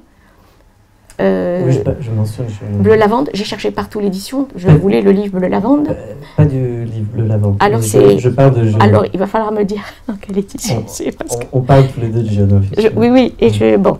Mais du coup, cela, cette tectonique des classes, cette déchirure intérieure que vous maintenez, vous expliquez aussi que ça vous a donné évidemment l'écriture, mais une recherche, non pas de l'écriture comme moyen de vous raconter simplement, mais comme poétique. Et vous dites la poésie, à un moment donné, vous dites la poésie, c'est pas simplement les rimes, hein, c'est aussi le chantier du dedans. Je transforme peut-être un peu l'expression parce que j'ai mis hier, en écho à votre ouvrage sur Facebook, une expression de Cédric de Mangeot qui dit « Le poète, c'est un charbonnier du dedans ». Donc c'est aussi la mine, hein, c'est le travail intérieur constamment recommencé pour essayer de se souder. Donc vous, de vous ressouder et de vous souder à une famille qui a vécu une tectonique des classes, en un sens, et qui pouvait complètement partir. Mais du coup, je voudrais rebondir sur l'image du corps flottant, parce que la tectonique des classes m'a évoqué ça, ce mouvement perpétuel. Le corps flottant, c'est une expression physiologique, d'optique, mais moi je l'ai rattaché à un auteur que Emmanuel connaît, que nous avions déjà cité la fois précédente, qui est Peter Sloterdijk, et qui explique que donc là c'est un peu de la philo, hein, je ne veux pas faire de la pédanterie, mais c'est quand même quelque chose qui unit les différentes déclinaisons du corps flottant que j'ai trouvées chez vous et qui me paraissait offrir une grille de lecture parfaite pour l'ensemble des ouvrages. C'était insensé à devenir fou. Hein. À un moment, je ne savais plus qui écrivait quoi. Mais Peter Sloterdijk dit que vous parlez de l'accouchement, on ne naît pas comme un sujet doté d'une substance, ça c'est les anciens qui pensaient ça, d'un soi substantiel. On est dans une dyade, le dialogue de la mère à l'enfant. Et cette dyade, c'est la bulle qui va forger l'enfant, qui va l'ouvrir sur l'extériorité. Et après, il avait commencé un deuxième volume qui en fait est paru en troisième, et il passe à un deuxième volume qui s'appelle Globe. Globe, c'est la mondialisation, la globophonie, hein, dont vous parlez vous, je crois bien. Emmanuel, il n'est pas sûr. C'est bien vous qui parlez de globophonie. J'ai lu tous les tomes. Non, mais c'est vous qui avez utilisé le terme de globophonie. C'est la mondialisation. Et dans cette mondialisation, eh bien, nous devenons des sujets mineurs, c'est-à-dire des sujets flottants, comme des corps poreux qui seraient constamment traversés de flux entrants et de flux sortants. Et il emploie l'image d'écume. Et ces écumes sont contiguës et sont donc livrés à la mouvance du mouvement d'aujourd'hui. Le mouvement d'aujourd'hui qui est cette cinétique infinie que critique très violemment quand même Olivier Weber, hein, dans Le Royaume de la Lumière. Il oppose constamment l'acte philosophique, l'expérience spirituelle qu'il fait en rejoignant à pied l'enclave où il va trouver le soi, se retrouver lui, à ce que la mondialisation est en train d'écraser en nous, parce que nous sommes finalement des corps soumis à toutes les tectoniques, à toutes les pressions extérieures, dont l'informatique, la communication, enfin, privés un peu de notre délimitation. Et ça m'a fait penser à deux choses d'un auteur que j'aime beaucoup, Henri Thomas. Tout le monde le sait, mais tant pis. Henri Thomas dit « J'ai en moi bien des éléments de dérobade ». Et j'écris pour me délimiter, afin de ne pas fuir de toutes parts. Et du coup, les corps flottants, ça m'a donné ce sentiment qu'il y avait une lutte éthique à mener, et vous mentionnez cette éthique, Olivier Weber aussi, très fortement, le sens de l'autre, de la bienveillance.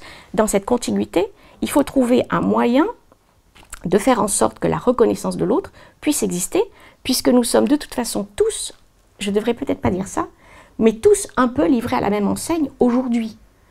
Parce que la frontière, si j'ai bien compris la ligne des glaces, c'est aussi un objet imaginaire. Même si c'est, comme l'a dit Olivier Weber, très bien, il y a une marge de manœuvre qui est étroite, on ne sait pas très bien de quel côté c'est, comme le point, comme la ligne, hein, c'est le début d'une chose, la fin d'une autre, mais on ne sait pas très bien où ça se trouve. C'est toujours un objet imaginaire. Mais voilà. Mais alors du coup, si c'est un objet imaginaire, et aussi littérairement, enfin, vous le dites très bien, si c'est un objet imaginaire, eh bien, nous sommes voués à être comme des navires on pourrait très vite perdre la boussole et le sens de la navigation s'il n'y avait pas des choses pour nous arrimer. Et je pense que dans le livre, justement, des corps flottants, vous déclinez, alors je vais essayer de reprendre les petites lunettes, vous déclinez un ensemble d'orientations, le rapport au passé, il faut récupérer la mémoire, et la volonté de récupérer les choses, vous parliez de peau, par le corps. Et ça, c'est très, j'allais dire anti-philosophique, c'est pas vrai, parce qu'il y a des philosophes qui aujourd'hui réfléchissent comme ça. Il y a de très beaux textes de Gerontello qui disent qu'il faut tomber il faut descendre, l'abaissement de l'image, il appelle ça. Il faut descendre de la représentation, du concept, pour essayer de récupérer ce que le corps nous donne à entendre, à voir, et du coup le corps flottant, c'est aussi une corporéité qui va essayer de récupérer le réel à travers toutes les déchirures, tous les clivages, tous les clivages que l'on peut vivre. Et vous parlez de cicatrices vivantes. Comme si ces cicatrices vivantes, il faut les porter, ce sont aussi des frontières intérieures qui risquent de vous démembrer et trouver une unité dans cette fluidité à laquelle nous sommes de toutes les façons un peu condamnés. Et j'ai été très sensible à une chose, c'est que dans votre livre, comme dans deux livres de Emmanuel, il ne dit pas la même chose, mais vous donnez un accent particulier à la fluidité, la transitivité qu'il y a entre l'animal et l'homme, la fluidité des paysages aussi, que vous décrivez avec Marguerite Duras, et cette fluidité, vous l'opposez à toute tentative de catégorisation. Or, la catégorisation, c'est vraiment l'antique corps flottant. C'est ce qui voudrait nous fixer. Vous parlez de soi matriciel, hein, quand on est justement le père qui était toujours un évadé, qui avait toujours l'envie d'un ailleurs. Eh bien, la catégorisation, c'est quand même aussi des catégories conceptuelles ou des catégories sociologiques, les classes, dans lesquelles on essaie de nous enfermer parce que ce sont des identités pratiques, finalement extrêmement commodes à utiliser. Tandis que assumer le corps flottant, le revendiquer comme vous le faites, dans toutes ces déclinaisons spatiales, temporelles, éthiques, tout en assumant aussi le fait qu'il y a quelque chose qui est de l'ordre d'un combat à mener, et vous parlez de la mort, de la guerre, de la haine aussi. Tout ce mélange de sensibilité fait que peut-être nous sommes tous devant une tâche qui est celle de forger une identité dans une temporalité maintenant qui ne nous donne pas beaucoup de chance. Et peut-être que du coup, vous avez deux images qui m'ont frappée. Vous parlez des morts qui vont être au pied de l'arbre, hein, comme si on leur donnait une place, parce que là, c'est justement la fluidité entre le botanique et la place. Vous parlez de titres, vous aussi, pour la photographie, de la même façon que Xavier Leclerc. C'est aussi une place, un titre, un lieu où ils seront localisés, c'est les cendres. Et vous avez, quand vous parlez des ateliers d'écriture, vous dites qu'il faut rendre corps, rendre place à l'humanité de ces hommes qui en sont privés. Donc finalement, m'a-t-il semblé, dans ces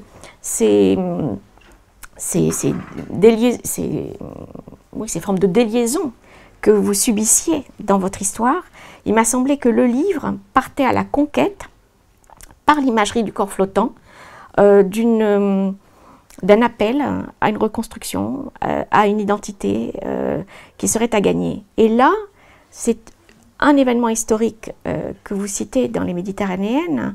Alors je ne prononce pas bien, je ne sais pas comment on prononce. La fête du Sukkot. Sukkot. Oui.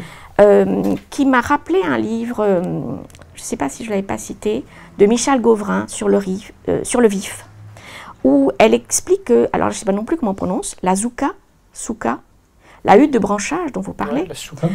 dans ce roman, c'est le récit d'une architecte, c'est le journal d'une architecte décédée que quelqu'un relit et qui veut construire, alors dans des pays qui n'ont pas de sol, qui veut construire une identité humaine à partir d'une communauté. Ah, vous avez une très belle expression, le commun de l'ordre du monde, ou l'ordre du monde commun. La plus grande ronde du commun. Vous employez à propos du visage lisse. Ah oui. J'ai beaucoup aimé cette expression. Eh bien, elle veut créer une sorte de ronde du commun humanitaire à partir de l'habitat le plus humble qui soit. Le regard incandescent qui veut percer l'essence et le vulnérable de votre père. Eh bien, dans la souka, ce serait un moyen d'arrimer des corps flottants, mais par l'humilité du corps, par l'humilité de ceux qui ont renoncé à avoir des titres, et des grands titres. Et du coup, bon, c'est un peu pour ça que j'ai... Oui. Faut que je m'arrête. Non, non, moi j'avais demandé à, elle le fait très bien d'ailleurs, à Marie-Hélène, parce qu'elle a lu tous vos livres. Ça fait elle Non, lit non, plusieurs non, non. jours, là, c'est terrible. Pas Et tout, de mais- faire un lien entre vous. Donc c'est pour ça qu'elle ne vous pose pas de questions, elle fait un petit maillage, je dirais, cette maïeutique magnifique. Voilà, c'est parfait Marie-Hélène, vous pouvez continuer. Non, alors après je vais passer un tout petit peu à Emmanuel, dont j'ai lu plus de livres en revanche, parce que comme je l'ai rencontré en septembre, je me suis précipitée sur les Ukrainiennes, et puis sur les ruines de la carte, dont je peux vous dire que c'est un chef-d'œuvre à lire absolument. Alors vous ne parlez pas de peinture là aujourd'hui, vous avez dit que vous n'êtes bien que quand vous êtes entouré de livres, hein, mais pourtant dans les ruines de la carte, mais aussi dans les filles de la glace, dans les lignes de... La ligne des glaces. Non, mais je déforme tous les titres. Il me semble que vous parlez de peinture aussi. Et dans les Méditerranéennes, une de vos tantes ne se sent bien que devant la peinture contemporaine. Rothko, etc. Donc la peinture est là aussi, me semble-t-il. Mais ce qui me frappe, c'est que vous qui êtes un cartographe, un géographe, et là ça fait une différence pour moi entre vos deux textes, vous revendiquez presque partout. Non seulement vous dites que vous pédalez, mais vous écrivez à la fin des Ukrainiennes, je crois, que vous pédalez comme un forcené. Comme s'il fallait toujours fuir, toujours partir, n'être jamais nulle part. Comme si vous étiez animé d'un mouvement centrifuge, mais au titre existentiel. Hein. Et peut-être aussi, ça se sent dans l'écriture, parce qu'il y a cette fougue d'une écriture, je ne sais pas si je vous l'ai dit, cette phrase de Diderot, j'ai l'esprit fou dans les grands vents. Vous écrivez à cette vitesse sensible d'un regard aigu et qui capte tous les détails, les plis sensuels dont parlerait Barthes, mais à toute allure. Et dans un mouvement centrifuge, même si vous allez chercher l'histoire en méditerranéenne, là-bas, vous, il me semble que vous êtes plus dans... D'ailleurs, c'est pour ça que l'écriture serrée, vous parlez d'écriture sèche, vous allez devoir avoir un récit sec, me semblait très adapté. Il me semble que vous êtes plus dans un mouvement centripète. Parce que vous avez, à l'intérieur de vous, recréé une sorte... Alors là, pour revenir à Sloterdijk, il dit chaque homme doit en fait faire son auto-érection natale. La verticalité de l'homme, elle est à gagner. Parce que l'homme n'est pas fini par rapport aux animaux. Il est un être qui ne se convient pas. Donc il me semble que vous l'avez faite, votre verticalisation, à partir de cette descente en vous-même, de cette réécriture de l'histoire. Et je crois que pour Emmanuel, c'est pas fini. C'est une bonne nouvelle. Moi, je reste inachevé, moi, ça va très bien.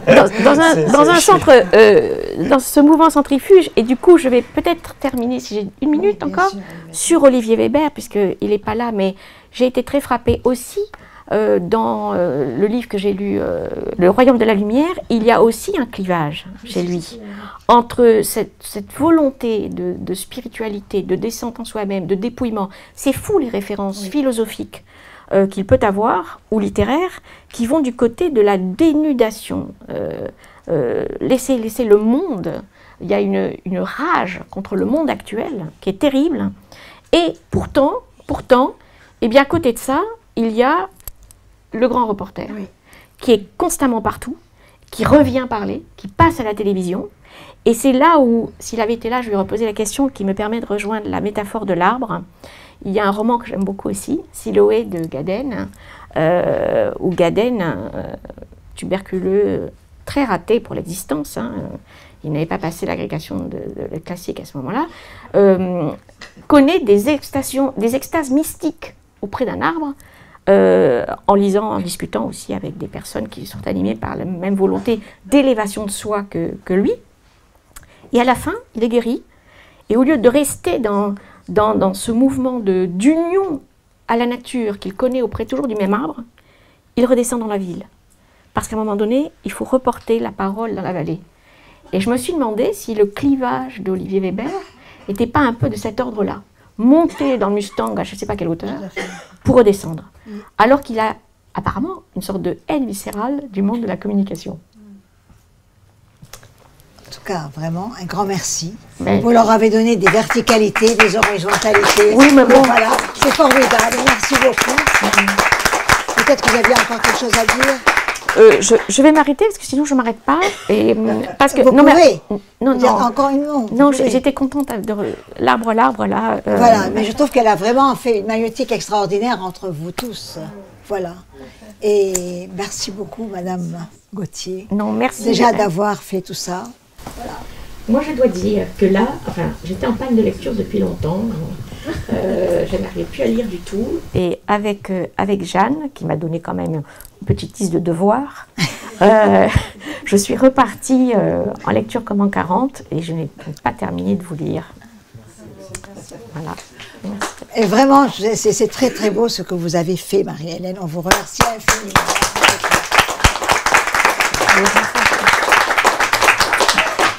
Alors maintenant, c'est à vous, le public. Merci beaucoup, vous êtes nombreux. Alors, qui va poser une question? Rachel. Donc là, je voudrais revenir sur la dépossession, ce que vous avez dit, pour pouvoir se reposséder soi-même. Ça me touche beaucoup parce que c'est exactement ce qui s'est passé avec mon histoire, avec ma famille. Donc moi, je suis juive d'Égypte et il y a eu une dépossession de absolument tout. Il a fallu partir. On avait 15 jours sans plus rien. Donc l'intéressant, c'est ce qu'on en fait finalement. C'est-à-dire, c'est la phrase d'Annie Ernaux, ce n'est pas tant ce qui arrive qui est important, bien sûr que c'est important, bien sûr que c'est marquant, bien sûr que c'est blessant et c'est tuant aussi, mais c'est ce que l'on fait de ce qui arrive. Et j'ai eu la chance, et ça c'est Kairos dans ma vie qui est fantastique, j'ai eu la chance de rencontrer quelqu'un qui est quelqu'un de ma famille qui m'a ramené en Égypte.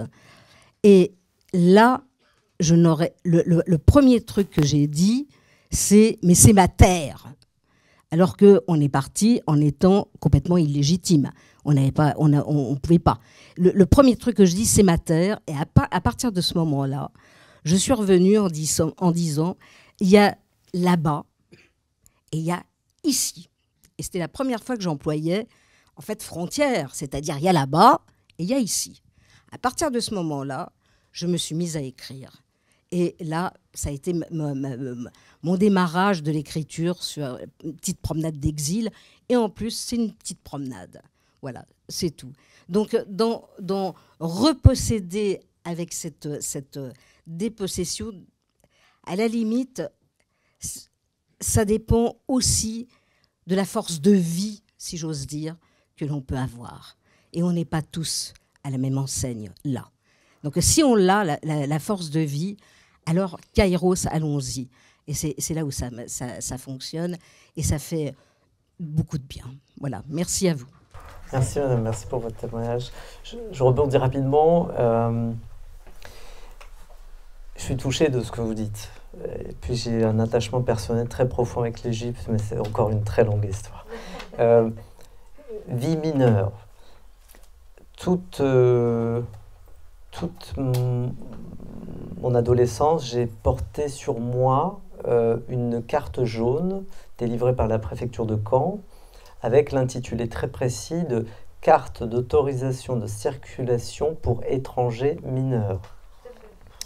Avec cette espèce de cette insistance sur le fait qu'on est étranger et mineur, donc d'une vie mineure, donc d'un héritage mineur, et ça dit beaucoup de choses. Et on m'avait bien, en me remettant cette carte-là, on m'avait bien précisé qu'il fallait que je la garde sur moi à tout moment.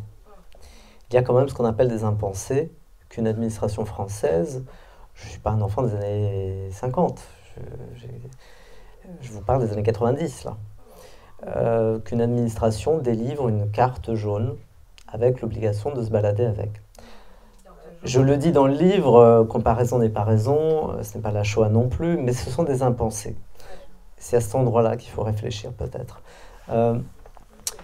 La question de l'étrangeté, c'est vraiment une question qui revient dans tout ce que j'écris, c'est-à-dire que mon père, c'était vraiment le comble de l'étranger. Mon père était un étranger parmi les étrangers, c'est-à-dire qu'il était étranger pour des raisons évidentes, mais même parmi les autres étrangers, il n'avait pas le même comportement. Mon père était très taiseux. Dans une autre vie, je le raconte dans le livre, et pour moi, il aurait été Alberto Giacometti. S'il avait eu accès à l'école, s'il avait appris qu'avec le plâtre, on pouvait faire autre chose que le lisser des murs, et qu'avec l'argile, on pouvait faire autre chose que des vases. Je pense qu'il aurait vraiment... Il avait ça en commun avec Giacometti, il regardait les gens, il les fixait du regard, mais pas de manière inappropriée, ça rendait fou ma mère. Et il essayait de creuser leur âme. Et Giacometti, j'étais ému d'apprendre dans une interview qu'il faisait exactement la même chose. Il avait aussi ceci en commun avec Giacometti, qu'il pouvait être très colérique. Et donc, il passait de très taiseux à éventuellement colérique. Et il avait, je le raconte dans le livre, il avait une relation très, très amicale avec le geôlier de sa mémoire, puisque finalement, il était très bien dans sa prison mentale. Il ne souhaitait pas en sortir. Et donc, c'était très compliqué, enfant, de n'avoir que des bribes de ce qui s'évadait de cette prison, de sa mémoire. Et donc, il a fallu que je travaille avec ça pour pouvoir reconstituer sa vie aussi. Et voilà, et l'Égypte me touche. Je termine juste sur une note vraiment, parce qu'on est entre nous. Les Masri, vraiment, c'est les Égyptiens, ça me touche beaucoup parce que, vous savez, en berbère, en fait, les gens ne le savent pas, mais le mot Masri, égyptien en arabe, ça vient de Mesra, le fils de Ra, du dieu Ra. Et en fait, ça vient donc du berbère en réalité. Il y a très très longtemps de ça. Et l'Algérie, c'est toute cette histoire fascinante de siècles et de siècles et de siècles de présence berbère, mais avec une succession de propositions de colonisation. On a eu les Phéniciens, on a vécu avec les Romains pendant plus de 4 siècles. Et l'Algérie, c'est cette complexité-là. La colonisation française, finalement, 130 ans, c'est une colonisation de plus en Algérie. Le cancer de l'Algérie, je ne cherche pas à être politique ce soir, mais le cancer de l'Algérie, c'est ce vaste mensonge organisé depuis 62 qui consiste à nous faire croire dans une sorte de propagande organisée qui nourrit une rente de la mémoire que l'Algérie est un pays monolithique culturellement. Et donc, mon combat, et un de mes combats, et je suis très très clair là-dessus, c'est de restaurer une certaine vérité sur la pluralité de la culture algérienne. Et à ce titre, je me sens tout à fait fraternel avec Emmanuel, à une heure où les cloisons sont de plus en plus virulentes et de plus en plus dures entre les dites communautés. Pour moi, il n'y a qu'une seule communauté, c'est la communauté humaine. Et donc, merci pour votre témoignage.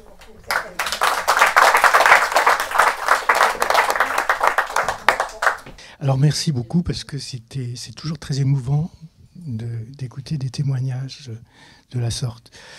Je voudrais revenir sur la notion de peau, sur la notion de frontière. Moi, parce que ça nous fait rebondir, ça nous apporte quelque chose d'un peu différent sur la frontière.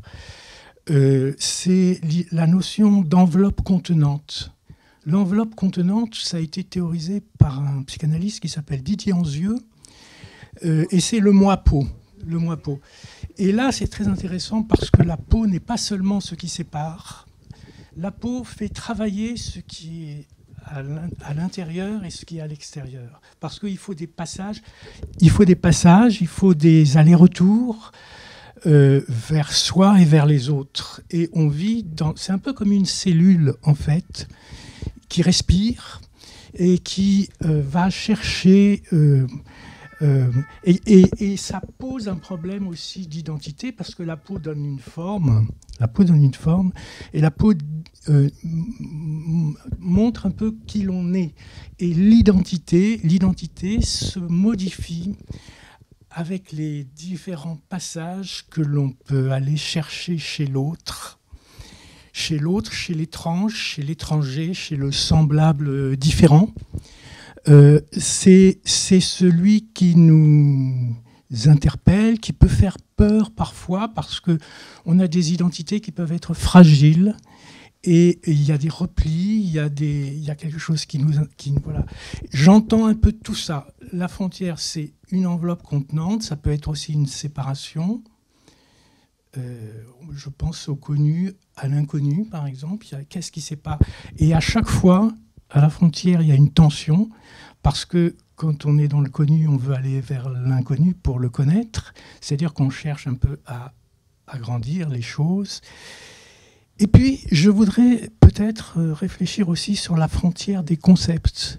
Parce qu'on est dans une époque où les mots sont tiraillés dans tous les sens et on arrive à faire dire le contraire de ce que signifie un concept. Donc là, l'utilité de la frontière pour le concept, à partir de quand, par exemple, il y a liberté. On sait par exemple que une liberté sans interdit, c'est pas une liberté.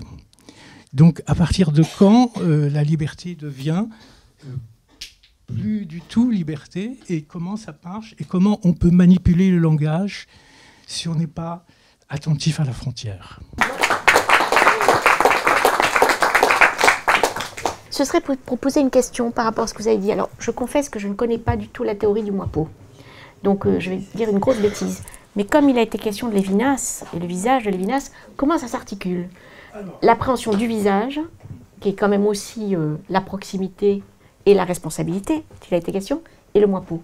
Lévinas, si je comprends bien, c'est le regard de l'autre qui renvoie à l'éthique. C'est-à-dire qui renvoie à l'éthique. Voilà. C'est-à-dire que l'autre me renvoie à l'obligation d'être humain. Hein? C'est ça. Le moi-peau, c'est un concept, c'est plutôt un espace psychique. C'est l'idée... D'ailleurs, il a écrit en une suite, Didier Anzieux, il a écrit le moi-pensée, parce que les pensées peuvent aussi servir de frontière. Les pensées donc c'est plutôt un espace psychique qui oblige à entrer en relation avec. C'est la barrière qui oblige à.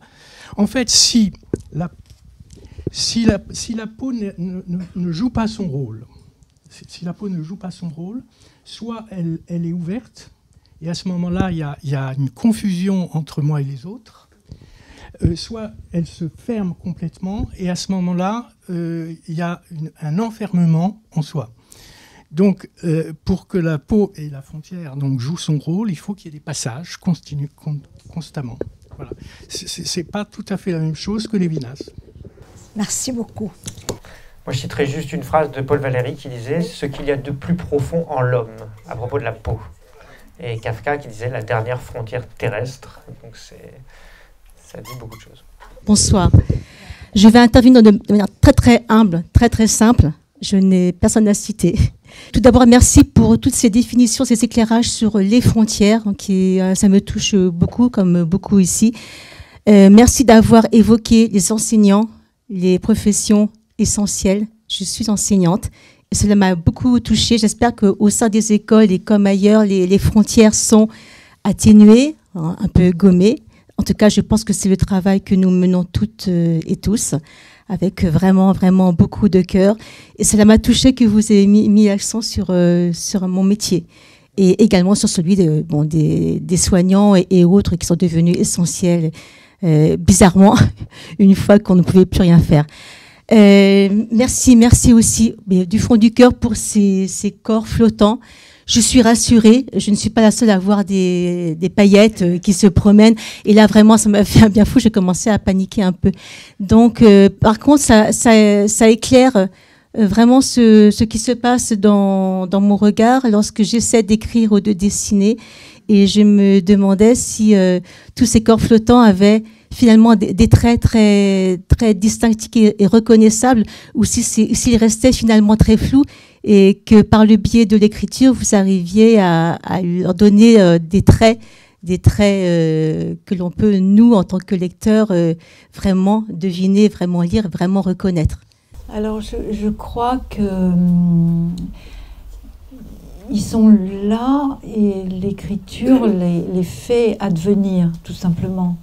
Mais ils préexistent à l'écriture, je crois. Et le travail de l'écriture, c'est justement d'aller les chercher par des formes qui sont acceptables pour ces corps flottants. Puisque ils sont des éléments de l'existence, ils sont des éléments, voilà, souvent ce sont des morts, mais pas tous. Parfois ce sont des choses aussi, ce ne sont pas que des personnes, mais l'écriture permet de leur donner une forme compatible avec l'existence, quoi, en fait. C'est les remettre dans le flot de l'existant. Et j'aimerais également savoir, je suis très curieuse, comment vous faites pour décider des traits, pour qu'ils soient de manière évidente, reconnaissable. Est-ce que vous écrivez, est-ce que vous avez des notes pour leur donner vraiment une existence réelle et un visage tout à fait reconnaissable? Parce que, et ça m'intrigue vraiment. Ça, je ne sais pas bien vous répondre, parce que je pense que c'est l'écriture qui révèle les choses. C'est une fois qu'on a écrit, on sait ce qu'on a voulu dire, mais avant, on sait pas. Vous ne les voyez pas au préalable? Non. D'accord. Non, je pense pas. Enfin, je les vois pas. Par exemple, si je parle de mon père, évidemment, j'ai des images, j'ai des visages, mais quelque chose advient de lui une fois que c'est écrit, qui n'était pas forcément présent avant. Mais pas forcément présent devant vos yeux. Oui, c'est vrai, par rapport à votre métier, c'est vrai que c'est comme, je pense, le fait pour un cinéaste de décider s'il va faire un plan large, s'il va faire, voilà, de décider ou pas de décider. D'ailleurs, ça s'impose peut-être à lui.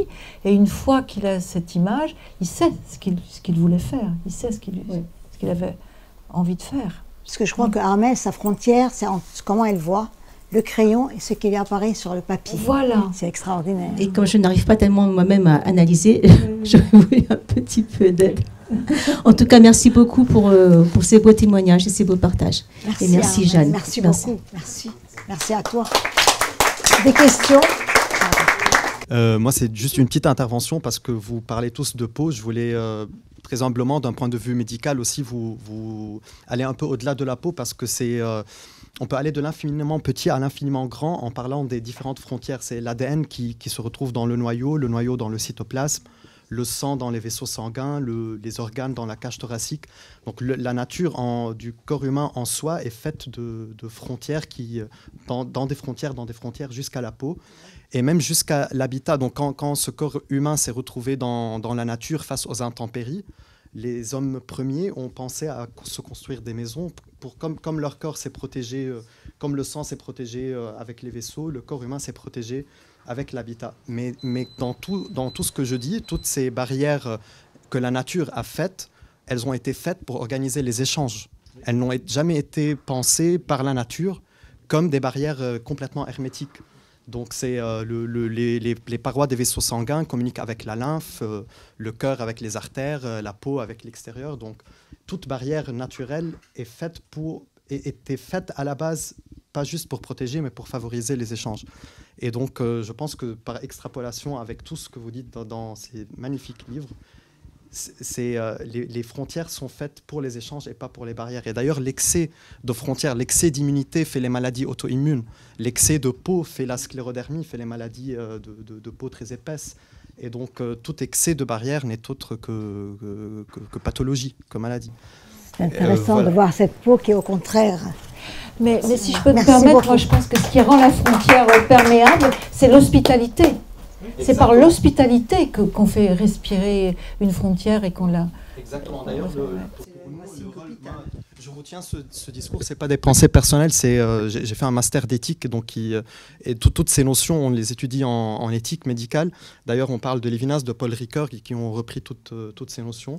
Et l'un des rôles principaux des médecins, c'est justement de rétablir un peu ces barrières, ces frontières, et de rétablir les échanges, justement, et l'hospitalité et la responsabilité. Donc c'est l'une des responsabilités du médecin ou des êtres humains d'assistance en personne en danger, c'est justement quand on trouve qu'une frontière est lésée et qu'il faut, on a une certaine responsabilité du plus fort envers le plus faible. Toutes ces notions de morale et d'éthique viennent vraiment de la notion de porosité des frontières et de la vulnérabilité de l'être humain. Voilà. Merci beaucoup. Merci. Allez. Je veux juste dire quelques mots, c'est-à-dire que à un moment donné, à une époque, on voulait abolir les frontières. Parce que la frontière, c'est la séparation entre les gens, entre un être et un autre être. Aujourd'hui, il y a de plus en plus de frontières, de plus en plus de séparation entre les êtres. Bon, que ce soit au Proche-Orient, avec ce mur de séparation qui est absolument énorme, qui empêche les gens de passer, d'aller de l'autre côté, sous peine de mort. En fait, on est assigné à résidence partout dans le monde, alors qu'on est supposé être des sociétés de démocratie. En Pologne, on instaure des murs d'ailleurs, et des morts. Donc il y a des morts partout. Alors on devrait plutôt réfléchir à ça, à ce thème de frontière, à cette matérialité de la frontière qui va être de plus en plus aiguë, qui va s'aggraver à mesure que le temps passe, avec ces guerres, etc. Et ces attaques de la population, de toutes les populations marginalisées qui seront obligées de fuir et qui seront rejetées à la mer et exterminées en réalité. Parce que c'est ce qui va arriver bientôt. Enfin, ce qui est en train d'arriver, c'est des peuples qui sont exterminés, qui sont en train d'être exterminés. Alors, c'est ça, s'interroger sur la frontière en tant que matérialité qui empêche justement toute liberté. Je ne sais pas ce que vous pouvez en dire. Vous avez raison. C'est bien de revenir en fait de manière très pragmatique à la notion première de la physicalité de la frontière. Je veux dire, c'est avant tout des murs et la question des citoyens de seconde classe se pose aussi. Moi, je fais partie maintenant des gens qui ont basculé de l'autre côté du miroir. C'est-à-dire que maintenant, j'ai un passeport britannique, j'ai un passeport français, j'ai un passeport algérien. C'est un sketch. Quand je traverse les frontières, je les vois, les douaniers, ils ont toujours une pointe de sadisme. Il y a toujours un moment où ils vous regardent en se disant « Ah, je vais lui pourrir la vie à lui ». Et à chaque fois, ils sont déçus avec moi parce que c'est la Fashion Week, quoi. Je choisis un accessoire et je leur dis « Tiens, aujourd'hui, j'ai envie de sortir ce passeport-là ». Et à chaque fois, ça les déçoit. Je leur retire ce plaisir que j'avais anticipé chez eux et de pouvoir mettre un tampon, là, ils n'en ont plus besoin. Donc, c'est vraiment une vraie problématique de la question de la citoyenneté mondiale aujourd'hui. Vous savez, le premier droit lors de la Déclaration universelle des droits de l'homme et du citoyen, c'était le droit à la mobilité. Et donc la question d'être libre de ces mouvements, c'est quand même quelque chose de très très profond. Je trouve regrettable aujourd'hui ce vaste chantier macabre de ces morts organisées qui traversent comme si c'était une fatalité. Par contre, si vraiment on aborde le sujet, il faut l'aborder jusqu'au bout. C'est-à-dire que moi, je m'interdis d'être une victime. Et donc quand je parle à mes compatriotes algériens, je leur dis ça aussi, je leur dis qu'il faut que nous prenions nos responsabilités. Ça fait des décennies que l'Algérie est indépendante et que donc nous avons hérité d'un vaste bordel, c'est vrai, nous avons hérité de beaucoup de problématiques. Il faut savoir qu'un Algérien sur 5 au début de la colonisation algérienne est mort de faim. Le même pourcentage d'Algériens dits indigènes à l'époque a été déplacé aussi pendant la colonisation. Donc on a hérité vraiment de beaucoup de problèmes, ça c'est sûr. Mais nous avons obtenu notre indépendance. Et ça fait combien de décennies maintenant? Et je me dis qu'à un moment donné, il y a une petite musique de gauche très paternaliste qui consiste à leur dire à ces ex-colonisés c'est jamais vraiment votre faute en fait. Vous serez toujours finalement un petit projet. Et sans rentrer dans des critiques trop acerbes politiquement, je trouve que c'est important à la fois de faire l'analyse critique du passé, y compris de l'entreprise coloniale qui a été désastreuse à bien des égards, mais c'est important aussi de permettre de s'émanciper. C'est-à-dire qu'en tant qu'ex-colonisé, c'est parce que je suis un ex-colonisé et plus un colonisé que je dois aussi me décoloniser mentalement et me dire qu'à un moment donné, je suis libre aussi de mes choix, de mes projets. Et à l'échelle d'une nation, c'est pareil. Pourquoi devrais-je constamment regarder devant papa le colon, quoi, papa, et cette espèce de figure tutélaire comme ça. Donc il faut s'émanciper de ce truc-là et se dire collectivement on a des responsabilités. Il y a deux Algériens sur trois qui a moins de 30 ans, par exemple. C'est un vivier démographique extraordinaire, c'est une chance extraordinaire. L'Algérie est un pays très très très jeune. Beaucoup de ces jeunes ont fait des études brillantissimes. À un moment donné, j'aimerais, je n'ai pas de réponse, mais j'ai des questions. J'aimerais qu'on pose des questions aux politiques actuelles en Algérie. Pourquoi votre jeunesse ressent ce besoin impérieux d'aller se noyer en Méditerranée? À un moment donné, il faut qu'on prenne nos responsabilités. Pourquoi, si tout va bien dans le pays merveilleux qu'est l'Algérie aujourd'hui, pourquoi les présidents successifs de l'Algérie, alors qu'on a des hôpitaux, on a l'hôpital Mustapha à Alger, pourquoi vont-ils se faire soigner à l'hôpital à Paris, l'hôpital militaire de Paris? Pourquoi? Il faudra qu'on m'explique ça. Pourquoi, à un moment donné, les pétrodollars dont on est extrêmement riche en Algérie, c'est 5 fois la taille de la France, Alger, pourquoi ces fonds se retrouvent dans des offshore? Pourquoi leurs enfants ne font pas leurs études à Alger? Pourquoi leurs enfants font leurs études en Suisse, à Harvard, aux États-Unis, à Londres? Pourquoi, à un moment donné, je trouve qu'on a un devoir de responsabilité quand on est un homme politique, quel que soit le bord politique d'ailleurs. Le problème de la corruption. Vous avez entendu mon brillant ami Hanna tout à l'heure qui a quitté le Liban. Brillant médecin, il a quitté le Liban. C'est la jeunesse du Liban qui a fui ces injustices. Donc on retrouve, c'est au-delà de l'Algérie, hein. C'est vraiment ce système... C'est un pays qui élève ses enfants, malheureusement, pour qu'ils partent. Pour qu'ils partent. Et l'Algérie fait ça aussi. Pour bien des raisons similaires. Et donc, je me dis, l'essentiel, il y a beaucoup de... Hanna pourra en témoigner, il y a beaucoup de médecins à Paris, partout en France, qui viennent d'Algérie et qu'on paye moins d'ailleurs que les médecins français, sous prétexte de diplômes moins reconnus, etc. Et là, on a un catalogue de bonnes excuses. Donc, j'ai envie d'être un peu dur à l'endroit des responsabilités gouvernementales de ces pays qui sont des ex-colonies, pas pour les blâmer de tous les maux de la terre, mais pour qu'on commence à avoir un discours d'autoresponsabilisation et de regarder le passé pour l'analyser sereinement, mais ne pas alimenter, comme dirait Benjamin Stora, une rente de la mémoire, une rente de ressentiment. Et se dire juste, qu'est-ce qu'on peut faire maintenant? On a tous les problèmes de la terre à gérer, mais c'est une chance formidable en même temps. Qu'est-ce qu'on peut faire ensemble pour les dépasser? Et y compris ces espèces de complexes qu'on a. Moi, ma mère, un des plus grands compliments qu'on pouvait lui faire, c'était lui dire qu'elle ressemblait à une Belge. C'est fou. Donc, elle avait intériorisé, la pauvre, elle avait intériorisé cette espèce de complexe d'infériorité. Donc, si on lui... Et il n'y avait pas plus beau compliment pour elle, vraiment. Pour elle, je ne sais pas en plus d'où ça vient, cette histoire de belge. Alors, elle peut dire suédoise, je ne sais pas, un truc un peu plus flamboyant, mais non, belge. Et donc, pour elle, être belle comme une belge, elle disait ça en kabyle, c'était le compliment ultime. Et donc, je me dis, mais il y a quand même une complexité de cette colonisation qu'on a intériorisée. Et il faut qu'on arrive collectivement à dialoguer les uns avec les autres, quel que soit le bord de la Méditerranée duquel on vient. C'est-à-dire que je ne fais pas un jeu de 1.0. On est tous dans le même bain, là, littéralement.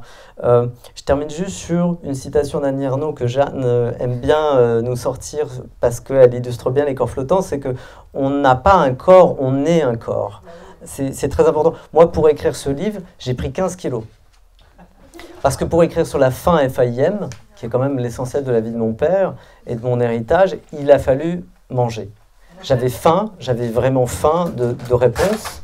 J'avais faim et c'est un stress immense d'écrire comme ça quand vous vous retenez énormément et que vous essayez d'être concentré, que vous n'êtes pas dans du pathos, etc.